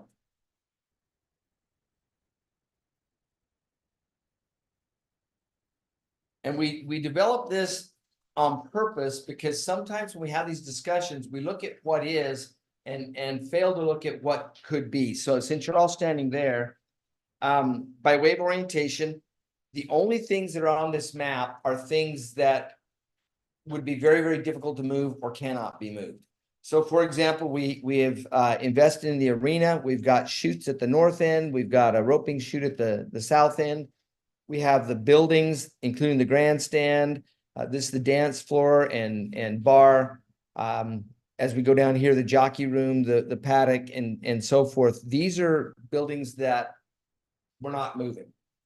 Up here at the upper end, we've got a well number 1, which we're in the process of getting re-drilled, but that location can't be moved. Now, wells, you can do some things to work around them a little bit, but you can't move the well itself. This is well number 2. Down at the very bottom of the property at about this location is another well. It's really not in the way of anything. And so we really haven't worried about that item. Is well 2 you being used? It is. Okay. It produces much less than well 1. Well 1 is our workhorse. And so, but either one of those wells, you can't move them. and the water quality in both are Comparable? comparable. Yes. Up here is the county annex with the JP court, the health department and so forth. And then Fairgrounds Road runs along the side over here. Here's our main entrance currently. Over here is the fuel island and the county yard. The main entrance on the backside is about in this area. So the question that we need to move forward is, where do we want to locate ball fields? And I let me pull up the pros and cons up there. And then I do that on the share screen so you guys can. I saw that. And we tried to make that as comprehensive as we could. I'm not going to tell you that we are perfect on that. But I assembled Dave and Tony and Reed and Austin and myself, and then later Lindsay sent us a list as well of things we should consider. And so it's a pretty good start on the pros and cons list. And there it is. So almost everybody you talk to about this project has an opinion of where the best location would be. And with those opinions come reasons multiplied why this is better than that. I will tell you that what we eliminated, and if you want us to revisit, we certainly can, but what we eliminated was the southeast corner of the park. And that's primarily because it would be nearly impossible to fit those ball fields in and not begin to crowd on the arena and the other infrastructure we have down at the bottom of the south end of the fairgrounds. 2 ball fields or a 4 cluster? I hope you tell me by the time we're done. I see how it is. Well, and I think Reed I hope he's gone to fetch our little silhouettes. To give us an idea, he's got to scale silhouettes. So four ball fields could fit either in the northwest or the northeast side. But things would have to be moved to make accommodations for 4. 2 is easier than 4. 3 is a little harder, but can be done. One of the things we've considered, if you've seen the pros and cons, is what if we build 2 or 3 now and want to add 1 or 2 later? Will there be enough of a footprint to do so? What is the current need? Well, we believed that when we began that 4 would be utilized. Now, do you have the silhouettes of the ball fields? The plastic? So one of the things that has changed is that we originally had visited with Duncan Schools and they were gonna partner with us. And that, I think, would have easily fit the demand for 4 fields. They are building their own over on the high school campus. It's actually gonna be back to back with their current existing baseball field. It'll be tight, but that's what they wanted to do, and they've already started making progress that direction. So, the demand, it's hard to say. You know, there's if you build it, they will come. And then there's 2 now, right? There's currently 2, but really only 1 gets used. Okay. And may I express that? Right now, you have Little League, you have the school using it. And you're now getting a junior high softball program. I would like, when the school was in there, I thought 4 made a lot of sense. But right now, I would like at least 3. I think you'll have Bobby Sox. It'll allow you to have tournaments. You have Little League. I believe, my opinion, that we build this right.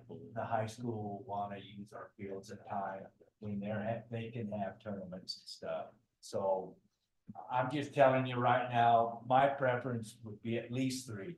And my thought is, if you're gonna build 3, let's build 4, right? And- Because, you know what? I You're will not talking- argue that. if I you- will not argue that. If you're gonna but- build 3, I mean, in a cluster, and just leave 1 empty, then half people are gonna say, why didn't they just do another one right there, you know? Let me partially answer that question. Let's suppose and these are just arbitrarily set up there, but let's suppose that you did 3. You put a playground, pickleball courts, splash pad in the vacant corner. Yeah. That's one possibility. You know, and so the other is that you could sort of build in, you know, when they build these, there's often a center concessions, announcer stand. You could have a little bit more footprint to do that if you build 3 as opposed to 4. I don't know that that is a deciding factor, but it wouldn't necessarily be wasted space. One of the other things that has been often expressed is however you build these, that you leave enough room out here, whether it's 1, 2, 3, or 4, so that the elderly can park in the outfield and watch without having to get out and go find bleachers and so forth. My opinion is, I know that the school was involved initially and pulled out and decided that they were gonna build their own school grounds or next to the school somewhere. I believe 4 is an overkill. That's my opinion. My opinion would be 2 with intentions of possibly, depending on what goes on with those 2, and then possibly building a 3rd, but 4. Can you kind of show the orientation where the 2 are right now? Yes, it's more or less like this. Is that about right, Reed? Yeah. So really no rhyme or. Can David and Tony? Yeah, please come, give me that. Come to the table. This is your meeting. You can ask Yeah, anybody yeah. else. Give They're the their ones that are input. gonna be, you know, the people that are gonna have to Yes. maintain. Yeah. Orient the fields that currently exist more or less where they're at.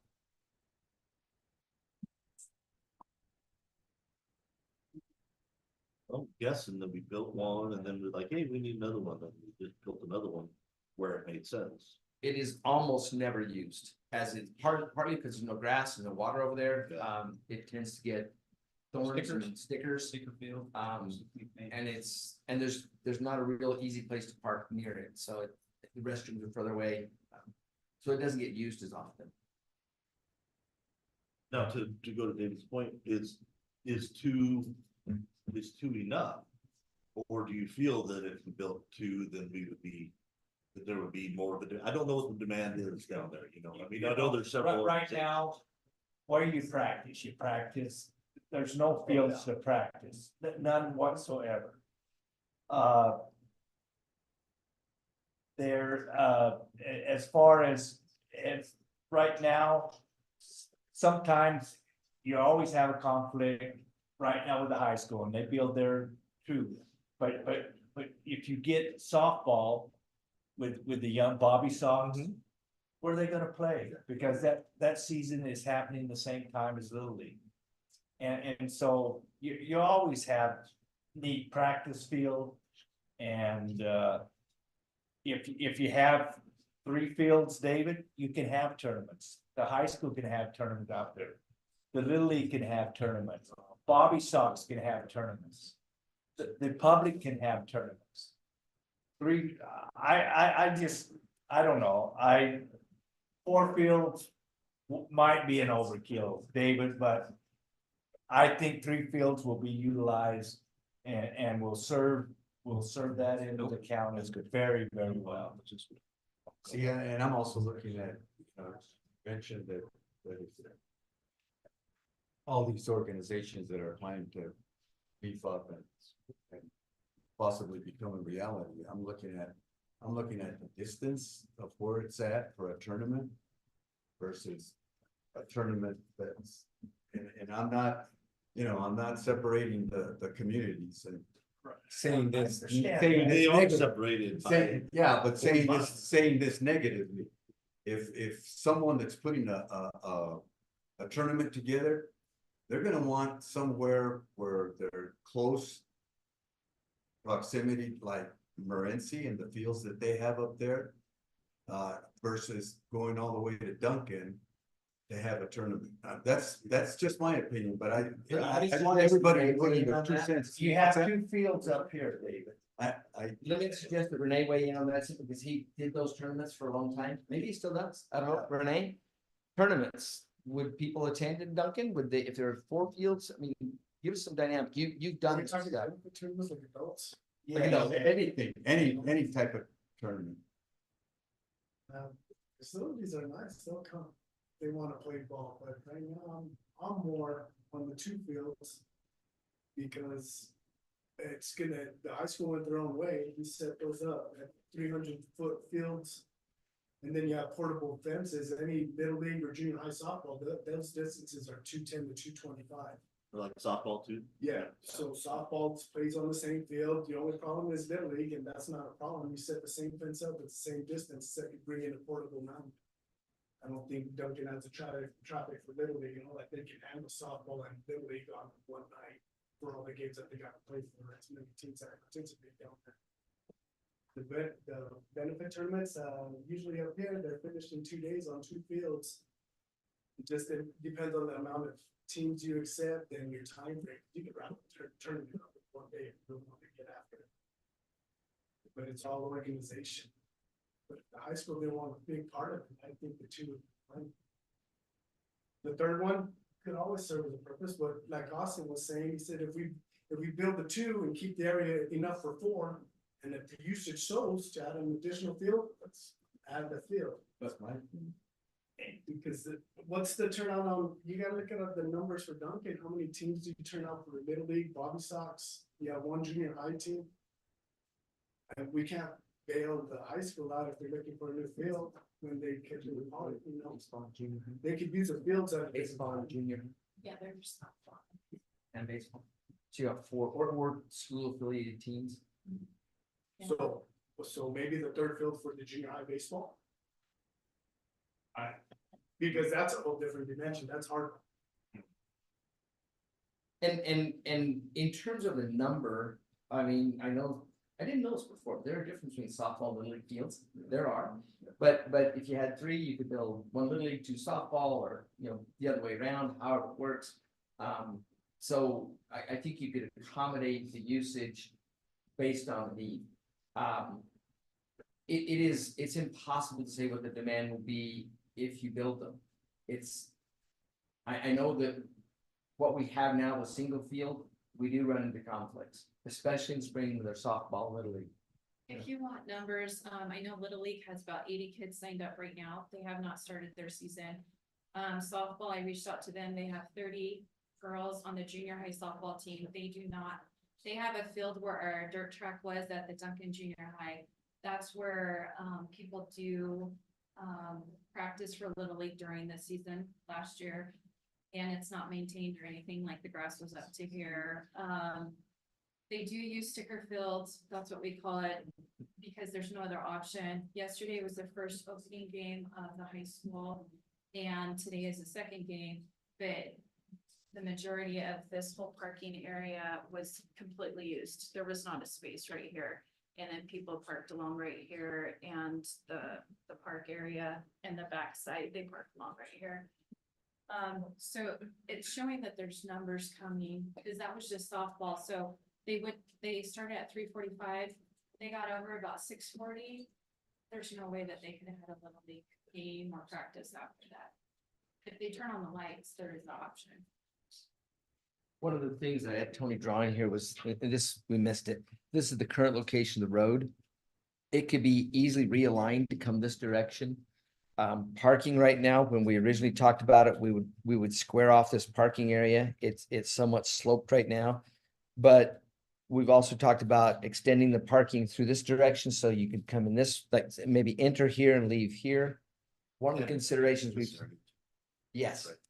One of the things we consider is we don't want to separate, for example, a playground from the ball fields. So if family comes, you would know them going across the road, the little kids especially.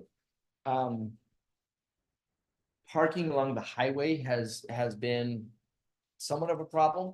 It's fairly steep to get up onto the highway there. We would like to pull that off of the highway so that we have parking either in here or across this direction. We've talked about developing parking for horse and truck trailer, combinations. So when they pull in right now, they park along that track and they kind of fill up that track infield. But that's only because there's a track that says you can't park here or there. We're in the process of removing the mud bog remaining stuff. We haven't had a mud bog in years, and insurance wise, we're never gonna have one again.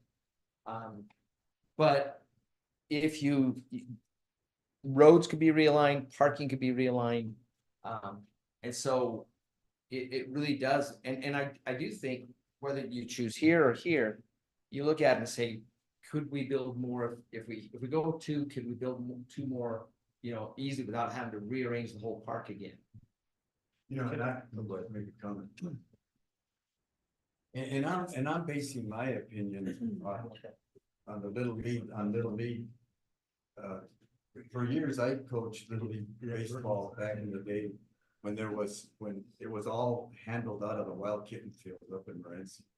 And it included the teams from Clifton, a couple of teams from Clifton, and all the teams from Morenci. And they all made it work with one field.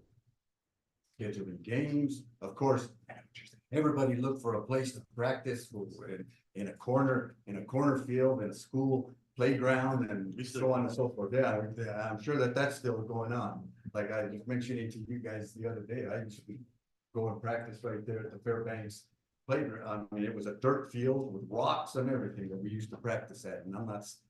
That's not my backup to not having as many fields as Supervisor Lund is asking for. But, they made it work. And that was for 10 to 12 years that I coached Little League baseball up there. They made it all work out of one field up at Wild Kitten. That's why I believe that this is possibly an overkill with 4 fields. Build 2 and then look at what happens with 2 fields. I don't know if there's anybody else. I'd like to hear everybody else's opinion that.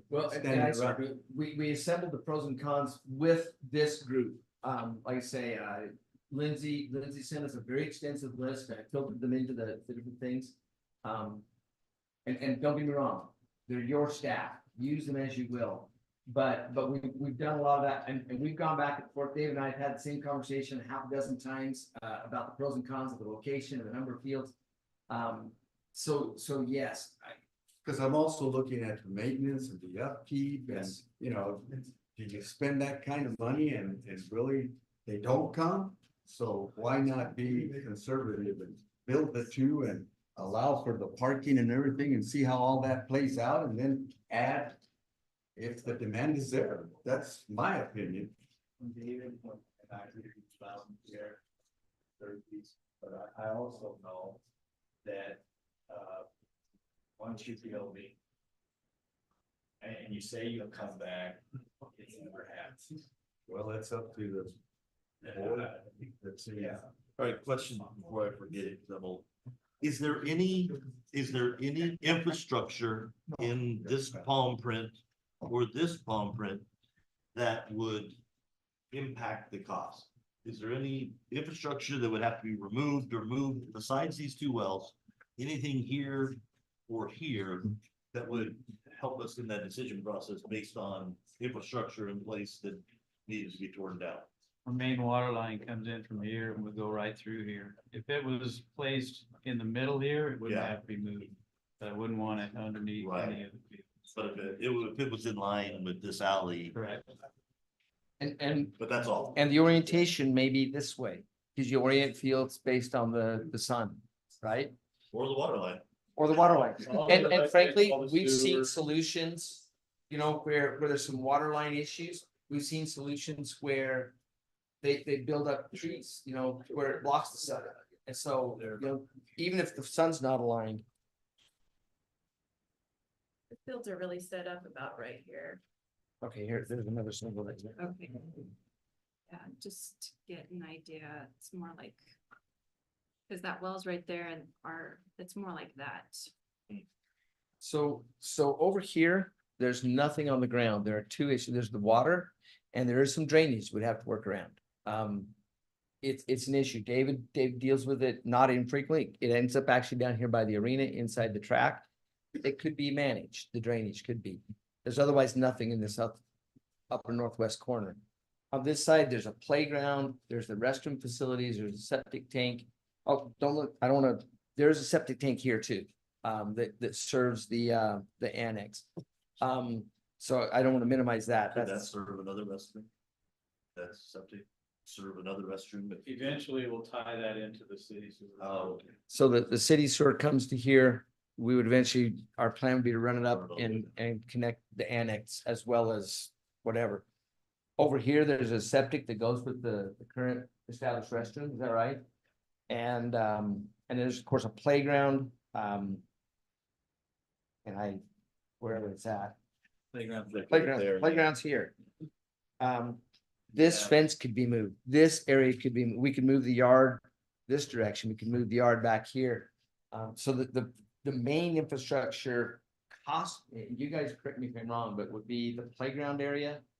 And then, you know, we're probably not gonna use the existing announcer booth and bathrooms if we build either a duplex. Lizzie's face tells me. Destroy it. In like 2018, there was a bad storm that came through and it's rotted out. It's time to. I'm gonna throw my opinion out there because I don't know, but what I would like to see is I like it here. I like the 3 ball fields. I like this to be the playground area, you know, here so that it's accessible from when we have ropings and stuff and we have fair activities going on, that the playground can still be utilized and it's not, you know, it's not too far away. Because, you know, you have a lot of kids that are, you know, here at these ropings and the rodeos at the fair. So I think my opinion would be, it sounds like we have, if we build it, they will come. I mean, with the, you know, Bobby Sox and Little League and softball and stuff. Yes, the high school, they're gonna do tournaments or whatever, and they're taking care of their teams. That's great. But I'm thinking for the benefit of the community, I like the fact of having 3 with the 1 opening where the playground would be and having that playground be in closer proximity to The rest. the fairgrounds. Yeah, the fairgrounds.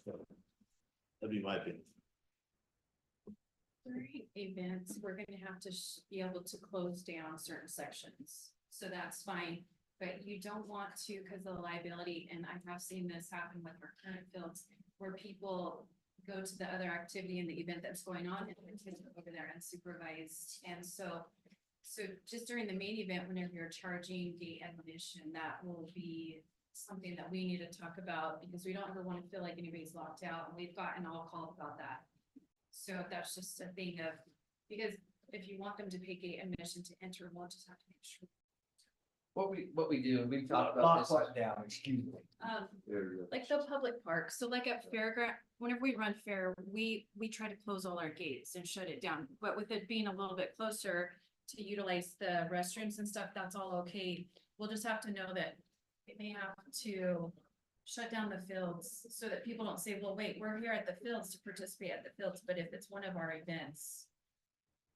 It becomes a management of what you've got open, and it may require the installation of another gate. We talked about establishing parking that may go this way.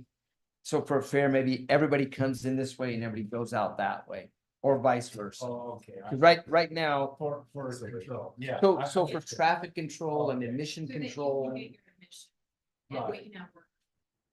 And that becomes, those are the kind of things that I think we could work out. If we decide where the fields are and how many. If we decide to put the fields down here, that'll create a whole different set of challenges. But if that's where you want it, we could put it there, 1, 2, 3, or 4. It simply becomes a matter of location and number. And then we build around, this is sort of like locating the Dillards in the old malls of the 80s. Once you put the anchor store, the Spencers and the roller skate store can go wherever you want. But you've got to establish, and that's where we're at now, is location and number. And then we will go as a team and come back and bring to you ideas of parking, traffic flow, the ability to isolate part of the park from another part of the park, carnival footprint, I think that's, all of that. I'm curious where that's now, like where the current parking is, would it? go Carnival down footprint is right in this area. Currently. We used to run it back down here, Yeah, and it was a real problem because we didn't have good lighting. We had little kids running between the cars, Yeah, cars coming yeah. and going. So we moved all of the active stuff really to this area by and large during the fair. And in fact, we gave the carnival an option to run out in this parking lot to allow all this to be parking. They want to be right here. They want people to have to walk through them even. So just to give you an idea, right. they want to be right there. They told us they would not come unless they were right there. And it does create a better sort of fair atmosphere. You got the smell of the apples and the cotton candy, whatever. And so that it's a good way, it's a good place to put it, and it's worked pretty well. I'd like to hear from David and Tony. Absolutely. Boots on the ground in all this area here, what they're. My initial thinking was to move these and get them to where the home plate was together. But right now, this field is not being used because of that. Even if we put electric and water over there, they still gotta come all the way on this side to use the restrooms. So to move this away, and plus the parking on the state right away, my opinion would be 2 right here. And the parking lot. If we square off the parking lot here, it would work for both the ball fields and the fairgrounds. It would allow us to put rows in there with set parking spaces, parking lights, stuff like that. So my first opinion would be to be 2 fields right there. Would you build parking here? Yes, So You're talking, and you're talking on the northwest. right behind the annex, right? I think that would be not the best option, but that would work if we built them like that. Again, the drainage, all the drainage comes right through here. I know our parking, we fill up that parking lot every year. And then you'll see the whole side of this fence right here full of parking. So if we have a storm during an event, and we move all that drainage over to that side of that shoulder of the road, we're gonna have them people all underwater right there. If we have a rainstorm during an event, which hopefully it won't happen. What's the that reason that they It park happens. Huh? It happens. Yeah. We went to a Thursday night show because room to park of an event. And they liked it so well, we still had the hawk show on Thursday night, but it was because of a big storm that came in, and it did come in. I have pictures of Lindsay's office right there with water up to the door from it all going through there. Right. So that's a huge drainage issue right there, which I know drainage can be worked on and all that. But I still worry about that. The other thing is, that I've looked at is you have all your power lines over here, you got all your water over here. Like they said, you got one water line over there. And you have those septic tanks that we're gonna do away with right there. What I would like to see is we've had meetings about location, where the location should be. You know, when we kicked it around and everything. But we haven't really, we've had these that I think was a great idea, whoever thought of that, Reed, or whoever thought of those to move them around and everything.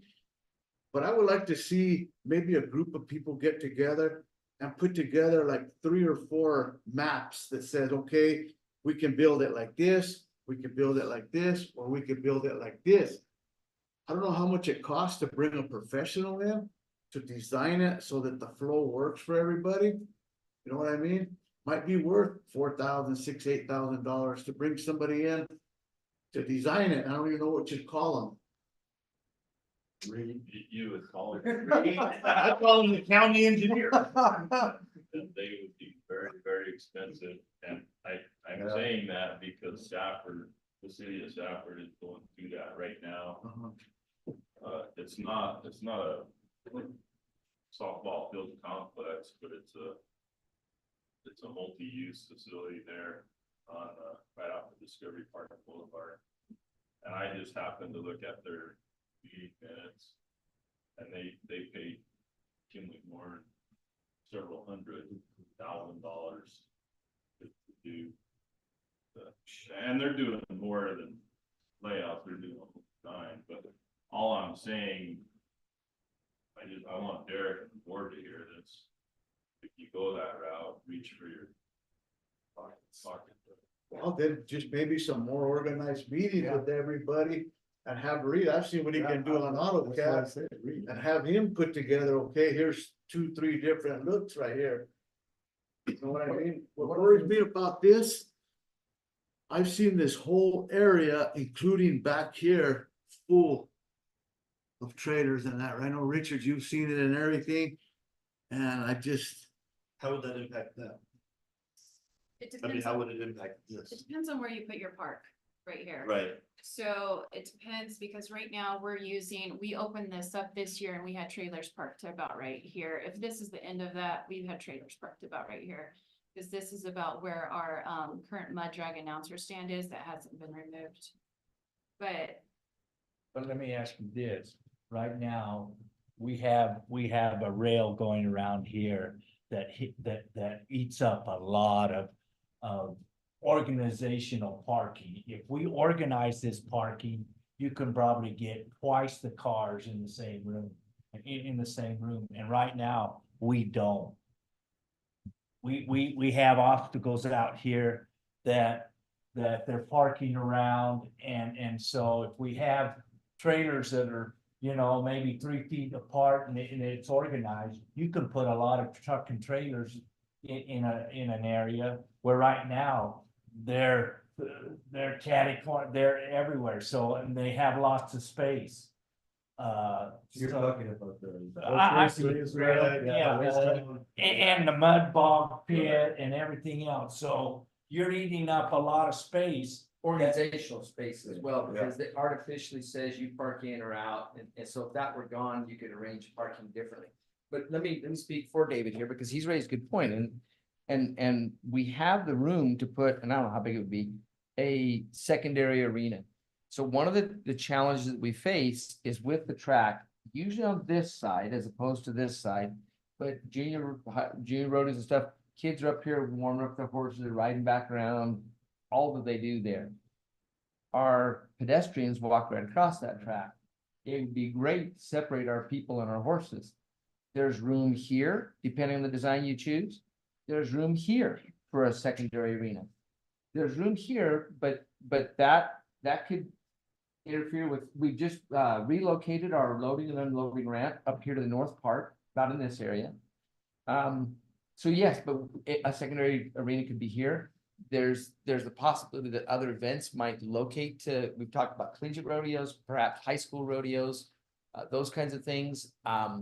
They're not money makers. They are a reason for people to come. We've learned, someone was talking about Grand County.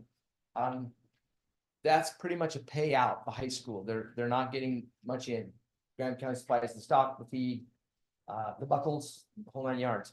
But if you had a secondary arena, you could certainly get some other things. The other thing that it provides us is it gets these horses off the track. And so you go warm up here, you go warm up here where that secondary arena is. And that's where the rodeo folks go to warm up their horses. You could run barrels in there. You could run gymkhana events in there. So you have some possibilities. That arena is not going to be as long as the one we have, right? No, you'd be short. In fact, if you really want to spend some money, we could shorten that arena that we have there. It's an awful big arena. But. And we did when we put the bucking chutes in, we shortened it up by 50 or 75 feet. Okay. So. You know, since this is a confined space because the fence is here and it ends here, the arena, for all purposes, I believe should go here instead of over here because of all the rooms that's over here that we can utilize, especially with the water runoff going through there. You don't want the arena over here where it's gonna get water up to you get water all the way to here. Tell where our drainage is, David. I know where Oh, it is. here but you know too? where it is. Yeah, this drainage, Oh, there's another drainage. there's over a here? culvert right here that all comes to there and it crosses. And then we have a drainage right here, right outside of our electricity that's on the inside of the horse rail. But then we also have a drainage up here where this comes and overflows into this, and then it comes into the parking lot over here and then goes into this spot. So See, this map doesn't, excuse me, sorry, Lindsay, this map doesn't do it justice. If you look at the map with everything on it, there's not as much room as it looks and everything, and you can see where the drainages are. And that was by design, because anything that's not on this map could be relocated. What would be easier to rectify the drainage, this or this? Like, you know, first of all, like if you decide to put the arena here, the drainage here, would it be easy to revert that over to another out that way or somewhere else? Because this is probably gonna be major, and I'm not saying maybe in the future to do that one too, to get that water out. But is because this curve was man-made, right? We built it up. I don't know, David, or Reed, could any of you guys take this drainage line out to that current one right there? Use that. Reed, go ahead. Go ahead. I was gonna tell Supervisor Gomez, I think that you can adequately take care of the drainage out. Yeah, where's this water going? One that's a problem is this one up here. This is our worst problem. But where's the water going? Derek doesn't want me to drag out that area. You have to be real careful. Trying to drag out there. We kept the other stuff off so we can. it for a couple seconds. I know. But and the reason I wanted to do that is so you're not constrained by what's there. But as we move this discussion along, Reed's gonna show us the aerial. He'll give you a quick look at it and take it away. What's on the table? That really helps. So this drainage daylights out in the parking lot and then it goes over here to the up here and out. So whenever you ask where it goes out to, that is a farmer's irrigation ditch. A drainage ditch that eventually to the Packard wash. Yeah, They changed Yeah. that irrigation ditch. You can see all this drainage here, there's two big ponds right here, catches it, slows things down. It lets it out to here, slows things down. See how green it is right here? That's because that's a big old lake right there. It comes to right here. Puddles right there, it jumps the track, it puddles, see that big green part right there, and then it runs right down the track. It hits a drain right there. It goes under the track and everything and comes out right there. That's why you see that discoloration right there. That's where all the water comes out. And then it comes to another drain over here in the corner. See this big green patch of grass right here? All this water comes down, it goes underneath the racetrack and it comes out and goes into a culvert over here and over here. But I do think you guys need to know that no matter where you decide to build up here, this drain is currently an issue. Because we're overflowing it and it's eating out stuff right here. And so this has to be moved no matter what you do. Don't make that be a Move or decision. increase the capacity or Yes. something. That's not a decision today, but it's something that's Yeah. gonna have to be Yeah. maintained regardless. Yeah. And the reason I put the the blank map there is. Reed has assured us that drainage can be managed. That's what civil engineers do. Could one solution be more expensive than another? Perhaps, most likely, but that can be done. I'm not sure that location of the field should depend solely on drainage. It's on the pros and cons list because it's something we have to consider. But, you know, it can be managed however we do it.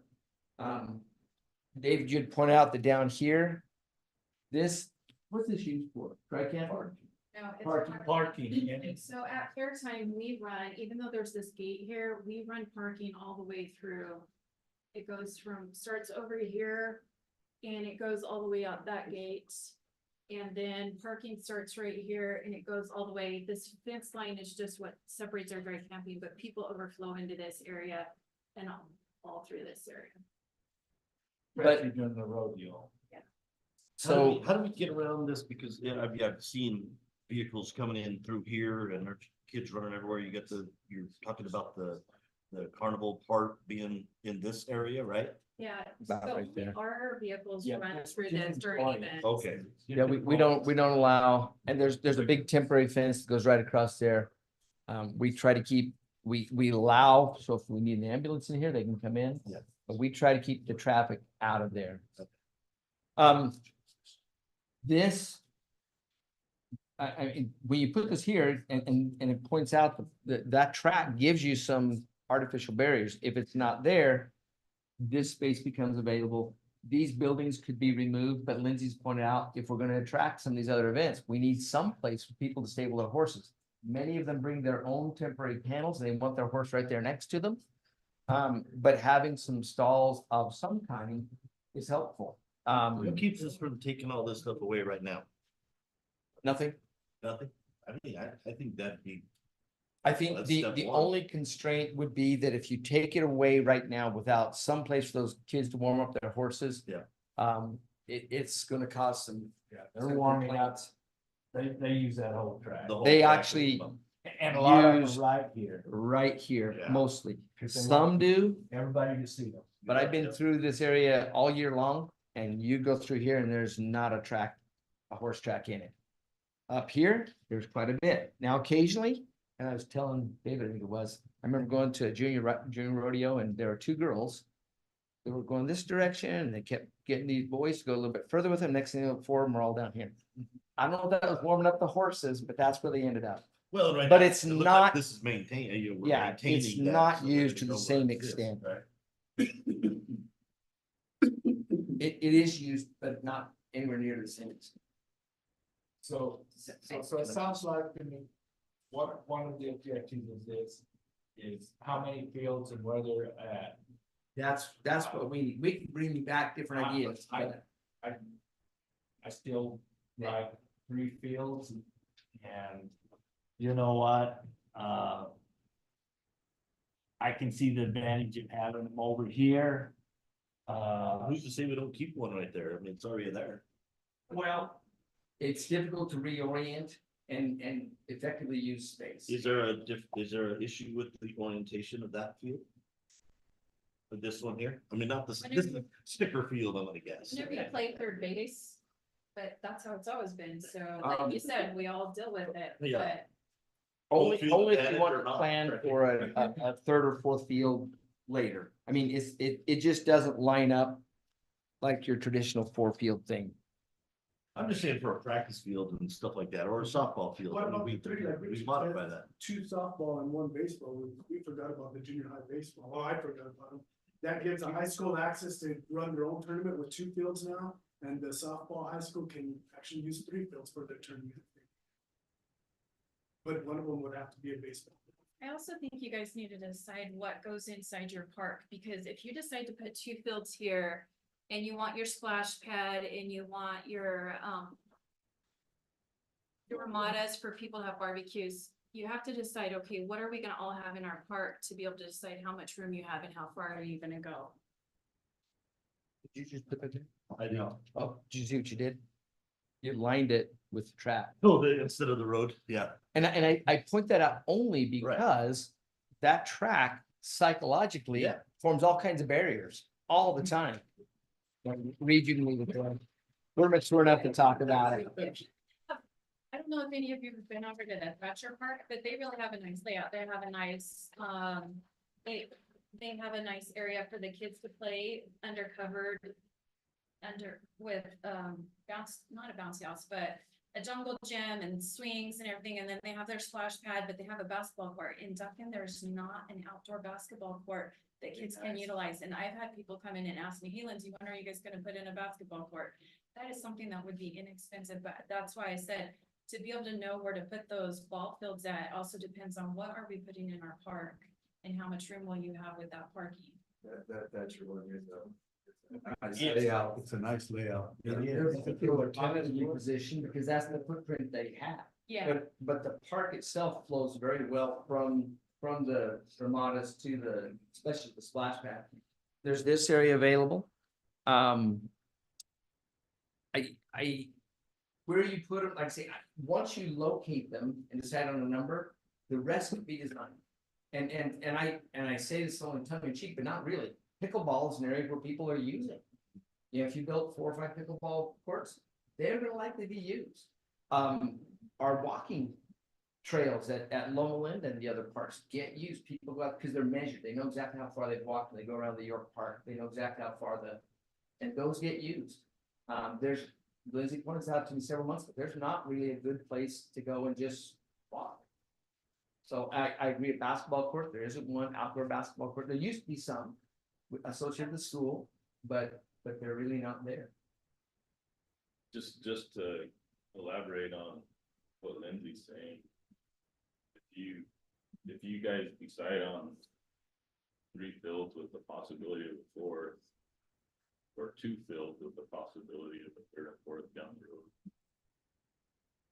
You just need to be cognizant that you can't go put a splash pad and a jungle gym and pickleball courts in that 4th footprint. Unless you're willing to move those down the road. I haven't heard David's opinion on ball fields. Location. If you, Renee made a good point, somebody did about, on the slow pitch tournaments. You really wanna attract people to a slow pitch tournament? There's nowhere for them to stay really, right there, cause they sometimes they go into 10, 11, 12 o'clock at night. There's actually 2 septic tanks right there, right? 2 of them. You could throw 12 RV spots and use that right there. And you could park trailers all along that. They'll have a place to park right there after the game. They could walk from the field to there. You have all your agriculture here, all your parks and rec here. If you do the 3 fields, you got your park already made right there. The trees are all established and everything like that.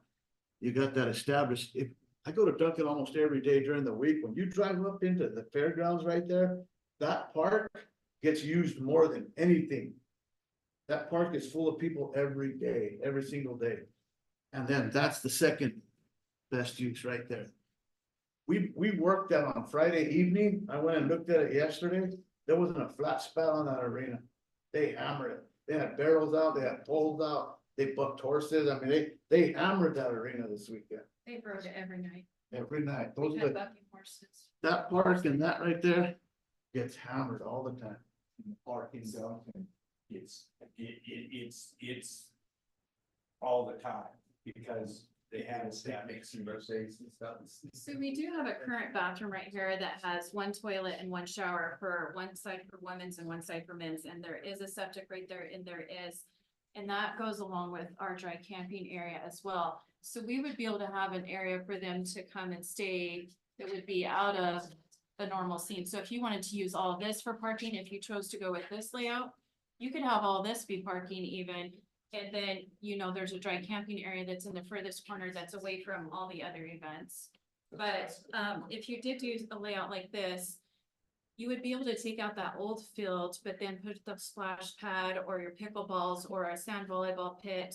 But you can build all that into it. There is There's room on both sides Well, of it for I them. like the established trees and vegetation and stuff over here, if we did do it on that side, so that gotta change my mind on the side. Anyway. I just think we'll be crowded over here, Richard. I think we'll be. Yeah. Hey, and I sit over here, I'm not, Yeah. but I do know those facilities even there. David, we want good facilities here. We want good bathrooms. We want good bathrooms that people will use, you know? And unfortunately, I think if we build it nice, we'll take care of it. I personally, I think it's time we build something, we build it nice, we build it where it can accommodate people and I think we have the expertise in here to do it. But I still, you know, let's go over here. We'll tear that field out, even though it's lived its life. You know, Ed Barlow built that probably in the late, well, when I played Little League, that was in the '60s, the early '60s, and we didn't have any facilities. Still a wooden ball too. And plastic wasn't invented yet. So Aluminum. I don't know, but it's time, these facilities. I prefer the 3 ball fields. I want this where you can take care of concessions, plenty of restrooms, and I agree. Pickleball is, you go over there in Phoenix in the middle of the night and people my age are out there playing pickleball. I don't remember how we did this that one time, but with the 3 ball fields. Yeah. You could have parking all the way around it where the elderly. I agree.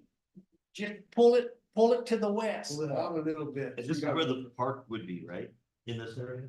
Or you could leave it here and you could The do, park is further. yeah, I mean, there's, Pickleball and all that stuff. Yeah. yeah, there's Have to just mhm. redo the park a little bit. Probably and have the pickleball down basketball, here, maybe. pickleball, whatever. You could change this no matter what you need to with the sun and everything to make sure the fields are facing the right way. But I mean, even if you pull it out from this, like David said, you could have a road, you'll have room for your road there. You have room for your parking, your splash pad. If people want to walk, they can walk around the whole facility. It gives it room for everything. You know, the next step would be to reorganize this area right here because it's kind of scattered out and everything and just kind of. Farmer's junkyard. Yeah, exactly. And clean all that up and it even gives you more room. And we have, I agree. in the past, we have talked about the entrance and redoing this fencing. There's the option to come in on any of these plans. There's the option to come in off of this, to take it off of the highway if you want to. So there's lots of options there. You can make that whole area a parking lot. You can, that's why they're bringing it to you is. And honestly, and Lindsay pointed out, the thing that is encouraging is that we've had this discussion. How many times? One-on-one, all of us together, and we simply need a location and number. All of those other things, location of the road, the drainage, everything else, we've got a team that can answer those questions. If you arbitrarily tell us How much? right there, we'll build it right there. And I would imagine, and I hope I'm not out of turn, but any option, your overall build out costs are not gonna be dramatically better in one spot than another. We would, the big thing that we would move is if you go this direction somehow, you move that playground structure someplace. We've got the equipment, we've got the manpower to be able to do it. So is that a cost? Yes. You'll have drainage issues here, you'll have lighting issues here, you'll have a different set of problems to solve on the east as you do on the west. But I would imagine that when you shake it all out, the overall cost to build this thing over a period of time is not gonna be $1 million better on this side than that side. And Reed, tell me if I'm way out of line on that. Oh, that's my sense too, that I feel like that shouldn't play into the decision. Once it's located, then I think some of the stuff will naturally fall into place. There's room for pickleball courts here. We put them there. There's room for a splash pad there. So I think some of it will solve itself. But we've been stuck on this east-west question and the number question for 6 months now. And we've kicked it around and kicked it around and kicked it around.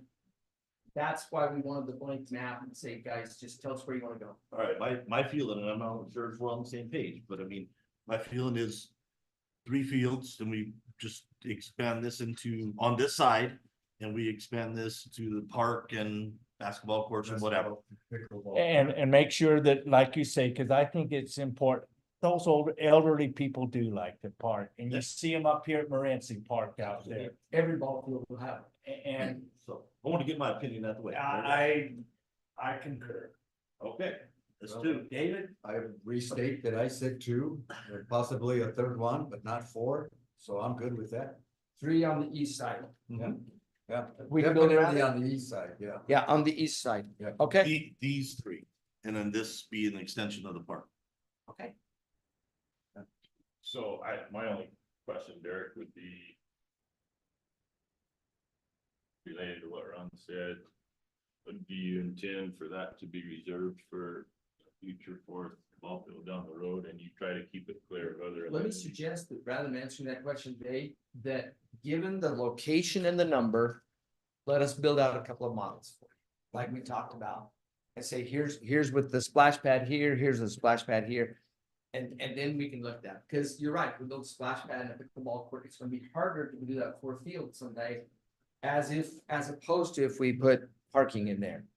But if we're on the east side with 3 fields, we can build out a couple of models. In my opinion, is 3 fields, and we build this into the splash pad and or basketball courts or pickleball courts or whatever is an extension of that park.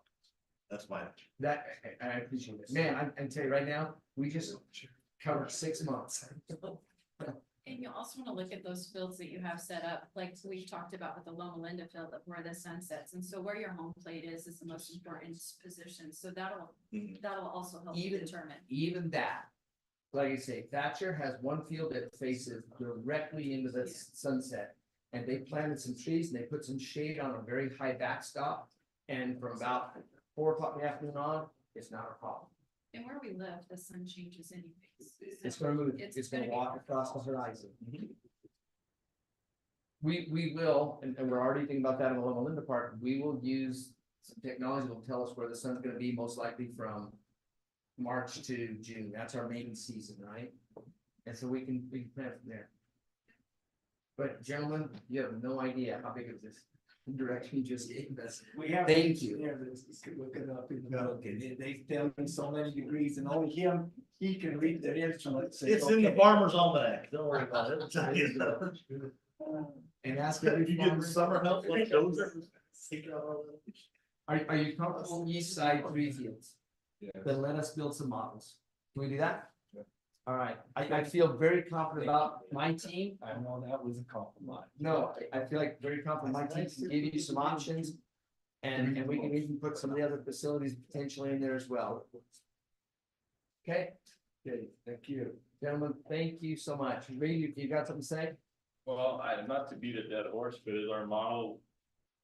Are we gonna show amenities in that horse spot, or will show some with and some without? Let's do both. Let's do both. Because one thing you can do is shift this down a little bit. And have room for more amenities and, I mean, but we can work on that. Ron's clear preference is to put some of those amenities here. It makes sense. Let's, So it's close to the concessions and the restrooms and all that kind of stuff. It's just kind of a right there. And then complex. before we break up, these guys are gonna shoot, hold them up, but I could use a reminder, and maybe they could too. Renee was talking about if you try to do a hardball field, does that have different dimensions? Oh, Yeah, It's 90 feet bases instead of 60. So, I mean, their model would be 330 down the lines, 345 in the gaps, and 350 dead center. That should be. So, Acceptable field. But even for there, football. if we built them big with temporary fences, maybe that puts our footprint out here. As opposed to closer to the fence, but I think even those things, we could give you different dimensions, and then we. Park here, we RV park here. And then the softball field's 300 foot all the way around. So are we thinking like two baseball fields and one softball? Two softball, one Two baseball. softball, Yeah, one because baseball. Little League uses the softball. And then the Okay. baseball, you can. Use it you for can little create it league. into Yeah. something. Used Do by anything temporary with it. fence. And Little League is currently Moving the bases. purchasing a portable mound. So that's what's been our problem down there, is that we have to put in a mound for Little League, but then take it out. Softball doesn't use a mound. Right. And so that's been a problem. And that's a concept I never heard about till when he told me about it. Yeah. So you can get And a that's kind of an advantage. dump truck full of dirt, It's your money. shake your mound. Well, our guys have had to do that by a wheelbarrow and a shovel, not a dump truck, but with the portable mount, you can just pull it in there and use it for the time being of that game. Yeah, that's. But another thing that'll be the is, setup. guys, you have a lot of people at Little Leagues will be a part of this United Way. There's a lot of partners that are interested in, especially when we go to the other amenities, the splash pad stuff. Yep. There are groups down there that will help with that. You need to go to the Diamondbacks grant. Right, we looked at some of that too, that's a harder grant than it looks like, but we're not opposed to asking. I have one last A lot comment. of baseball. I have one last comment, after all the comments that were made here, I just don't wanna, no one to forget about the 16-year-old ball field up in Loma. I've been here 16 years. What was that, David? The what? Yeah, that's right, that's what everybody says. I forgot all about Why? Yeah. Only I get the phone calls that, when are you gonna finish that part? Thank you, Jared. Next Yeah. year. Thank you. Well, we got water now, so good. Good meeting, good. Thank you. Okay, is there anything else come before the work session? Is there anything else? Well, we couldn't do it anyway. So with this, our agenda being filled, this meeting is adjourned. Thank you. Thank you. Good job.